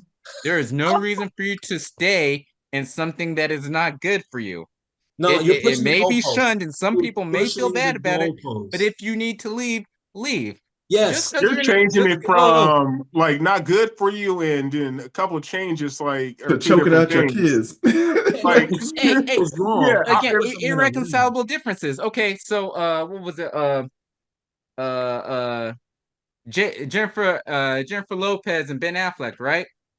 They tried it once, it didn't work. They separate. They got together and then separate yet again. Are you telling me like obviously there's something that's not working for them, but after that first time, so no, we need to stay committed here? No, that's not what I'm saying, It bro. may be toxic. They may be if you're in a toxic relationship, just because you made a mistake, you thought it was the right thing, doesn't mean you need to stick with it. No, that's completely different. Yes, no. If I come home one day and Mildred starts smacking me upside the head every day, no, I'm leaving. I'm not saying I'm staying with that. Like those are mad She extreme. changed. She changed. You got it. You You see, got again, I know I'm going with extremes, but the fact of the matter is, even if it's the slightest change, but you're not happy. It's not something you can accept. It's like, nah, this just isn't working. We tried to work it out. It's not working. You don't have to like, stick with it. I mean, I look at it like this. This is my last, and I'll close. If a minute change, like you're saying, if a minute change automatically makes you go, ooh, this ain't working for me, I got to be out. Y'all was never destined to be together to begin with. I'm just gonna keep it a buck. If it's one day you come home and she just completely shut down and just isn't who she used to be, like in terms of like we can't talk anymore, you guys should have never been together. Extreme changes is one thing, yes, but if you're talking about a minute change, even in appearance, in how you guys speak to each other or whatever communication, if that automatically is for you to go, ooh, nope, I can't do it for better for worse, F that, y'all shouldn't have been married to begin with. That's where I'll end. that's a lot of people. And That's a I lot of agree people that that say that. even a major change, you should have a conversation. You just try to work through it. You should try to do something. It shouldn't just be Yeah. like, well, that was my ultimatum. You crossed it, and now we're Yeah, done. yeah, yeah. Even if you Not said an ultimatum, but I'm just ultimatum, saying still, like, like, even yeah, if you like said an it just ultimatum, you like try, but it just doesn't work out. And yes, I did say ultimatum, but that's on the extremes. But even if it's like again, uh, uh sorry to keep it going, but they had like this last election or right, there's people writing into like different like posts or podcasts or shows talking about, hey, yeah, like I voted Republican, my wife voted Democrat, and then like the next day she served me divorce papers. Yeah, that's like oh dang, that's sudden and a brash or whatever, but is it just that they divorced him for, or was there something else underlying with it, right? And so maybe even if it wasn't that scenario, but they did talk about like, well, why did you vote for this person, and so on and so forth. As they try to work through things, it's still just something where it's like, yeah, this is just too much. I can't deal with it. Like that's only 4 years they're gonna have this particular president. You mean they couldn't suffer through it for 4 years to progress? Maybe, maybe not. But the fact of the matter is, I'm not going to shame them for deciding, nah, deuces bounce. And maybe Don's right. They weren't meant to be together. That doesn't mean, and maybe they'll find somebody else. And so, why are you going to stick with someone that you weren't meant to be with when you could find someone else? That's why they have divorce. And I'm just saying, I don't want to shame people saying like, oh yeah, you agreed to this for forever. You got to stick with it. I'm like, no, like I totally accept and last acknowledge that words, some people Quincy. have different lives.